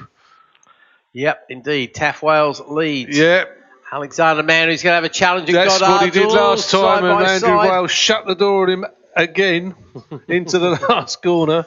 Only 7 points separating these two in the championship. Bit of motocross action there. From wide. Alexander Mann's now got to bring on that lap record. I tell you what, he's shaking, because he's just lost at least a second. Shaking his head there on the exit. What is the best lap time by an MZ at the moment, mate? I haven't got to that bit yet. I was just going to do that. Okay, you're going to watch him there through Goddard's. Don't blame racing. That's all good, mate. No problems. Have we seen anything better than a 57.0? That's what we're looking to beat. No, right. The best we've got so far is a 57.599. Okay, so we're going to find half a second or so. Well, fastest lap in the Ninja Seniors there is Huskinson, and what's he circulating in, please? 150.867. 50.867. So he's not a million miles away from it, but unfortunately he needs to take a 7/10 of a second off. We need to be sub 150. It's 49s for the juniors there. And the way these guys are scrapping, I don't see any lap records because they're just too busy tripping each other up as Lucas King still holds on to that lead as they make their way up to Goddard's once again. Dan Bray tries to get a little bit close. Looks like Alfie Garrett is playing the waiting game there. Obviously, he's pushing on as hard as he dare, and if any of these guys slip up even a little bit, then he will very happily take a place. But again, he will know these guys recognise each other's bikes, and I think that is a battle of the seniors, Bray and Huskinson, and so Garrett will know he's in second place. He's got Ben Round, I think, there behind him as well. So he's got a little bit of a gap to play with there. Garrett could do with a toe, really, off these other two, couldn't he, if he wants to compete. That is the problem, of course. The little bikes, the slipstream really does help because you spend a long time keeping it pinned, playing the slipstream game here. The MZs are the absolute masters of that particular class. And we're going to have some back markers for the MZs to play with by the look of it, or a back marker, I should say. Not plural, rather singular. This is the first time Alex Mann has led into the last corner. I'm going to say, where did he find that time? Because he came across the line earlier and he'd lost a load of time, hasn't he? He's made the time up, overtaken. Let's see if he hits that lap record. It was 1.3 seconds behind coming across the line last time, and he's now opened up the gap to 0.3 of a second to 57.2 he's suddenly found. So it's a PB. But he started from a long way back. He lost a lot of time going wide off the corner there. He did. Killed his speed, didn't he? So let's wait and see if he... There's not much speed on the dirt wrong side of the rumble strip, that's all I'm saying. Yeah, no, absolutely. So King with... what time has King done? He's into the 50s there, even there, is he? 50.438 on the last lap, which was the best lap of the race. So yeah, good man. He's still only 0.3 ahead, which is probably not the smallest gap. One of the MZs looking down at his lump there. So this could prove as he's got his hand in the air. Hopefully he'll stay well offline because that is a battle of good, sensible man. Yep. Big battle coming up as the Ninjas head towards him. They're going to have another MZ to play with as well. King over the line there. Where are we? 4 laps into this 5-lap race. So the last lap flag then going out to all the runners and riders. Starting to spread out. But we've got a bit of a battle going on for 5th place there as well, haven't we, Rick? Yeah. I mean, these classes, they're a bit more spread out, but there's little battles here, there and everywhere. Absolutely. Everybody trying to trip everybody else up and gain the slightest advantage that they can. So Lucas King, leading the championship at the moment. Key with these smaller capacity bikes. And into the Melbourne Loop, they're still at it. The MZs are still at it. And they're still Wales fighting all the way. So they swap places once again. These two have been battling like this for several years now. Both champions in the past few years, and once again it's Wales who's going to lead. Though I think Mann is going to get the drive. If he does this corner right, I think he's got a slightly better line. He should be able to... No, he's lost the slipstream there though. Let's see. Oh, he's got a better exit speed though. He's certainly holding him nicely in a straight line there. Is he going to have a dive at Redgate? Is he going to be close enough? Is it too soon? I think he's going for it, isn't he? He's gone for it. Door is firmly shut. That Taff goes wide and, as you say, slams the door in his face. 3rd place in the MZs at the moment. Right, 1st, 2nd, 3rd, 4th is a tear up for the Ninjas. Oh, he did that last time. Wow. Does he manage to hold the line? Oh, he goes very wide on the exit though, doesn't he? No, he holds it. Lucas King doing a brilliant job there. Oh, Garrett trying to get into the mix with Huskinson there as well. So, no, Lucas King certainly knows how to get around the Melbourne Loop. Let's see if he can get around Goddard's with the same sort of skills, which he does very nicely indeed. And he says, once again, he says hello to the checkered flag. That's the 7th checkered flag he's seen ahead of everybody else over the line. Goes Dan Bray. He takes what will be his first race win, I think. No, his 2nd race win, of the year for Dan Bray. They're ahead of Danny Huskinson. So that could well be a battle that's going to go on because there's only 2 points separating those guys. And obviously Max Hardy is not playing this game anymore. Fair play to Alfie Garrett. He hangs on for 4th place ahead of Harry Barrel. Then it's Annabelle McCarthy, then Ben Round, Chloe Gleeson, Baker, Cowie is the rest of those guys. As we look to the MZs, Taff Wales leads the way. No, it's the other way around. Alex Mann leads Taff Wales. Thanks, mate. Because you can spot that white helmet a mile away, can't you? It's very distinctive. I've been looking at the red tail units. What's the one I've been trying to giveaway. That's fair enough. I think Wales is too far. They might have this. As long as he can keep it smooth and clean, he goes a little bit tight. I think Wales will get the exit speed, but there's not enough of a run between the Goddard's exit. Oh, he's closer than I expected. tell you what, he has closed right down. Over the line they go, and it is victory once again. Well done to Alexander Mann ahead of Taff Wales. Best lap of the race on the last lap. Go on, what's he done? Did he max 1:56.810? Didn't quite crack the magic lap record then. No, so that's all the did fighting. it practice? Yeah, absolutely. Yeah, normally the slipstream kind of plays into the hands a little bit. Caleb Wright is the third of the MZs. Forgotten man. Sorry about that, Caleb. And then it's Gordon Ryan, John Ashmead, and Chris Kent, head of Lewis Williams and the rest of the runners and riders. Okay, so that's how you slipstream children if you weren't quite sure how to play that particular game. That's how the slipstream, how to outbrake, how to ride around the outside of people. There's a whole lot going on in there. Yeah, there was an awful lot of action there, wasn't there, really? Yeah, excellent race.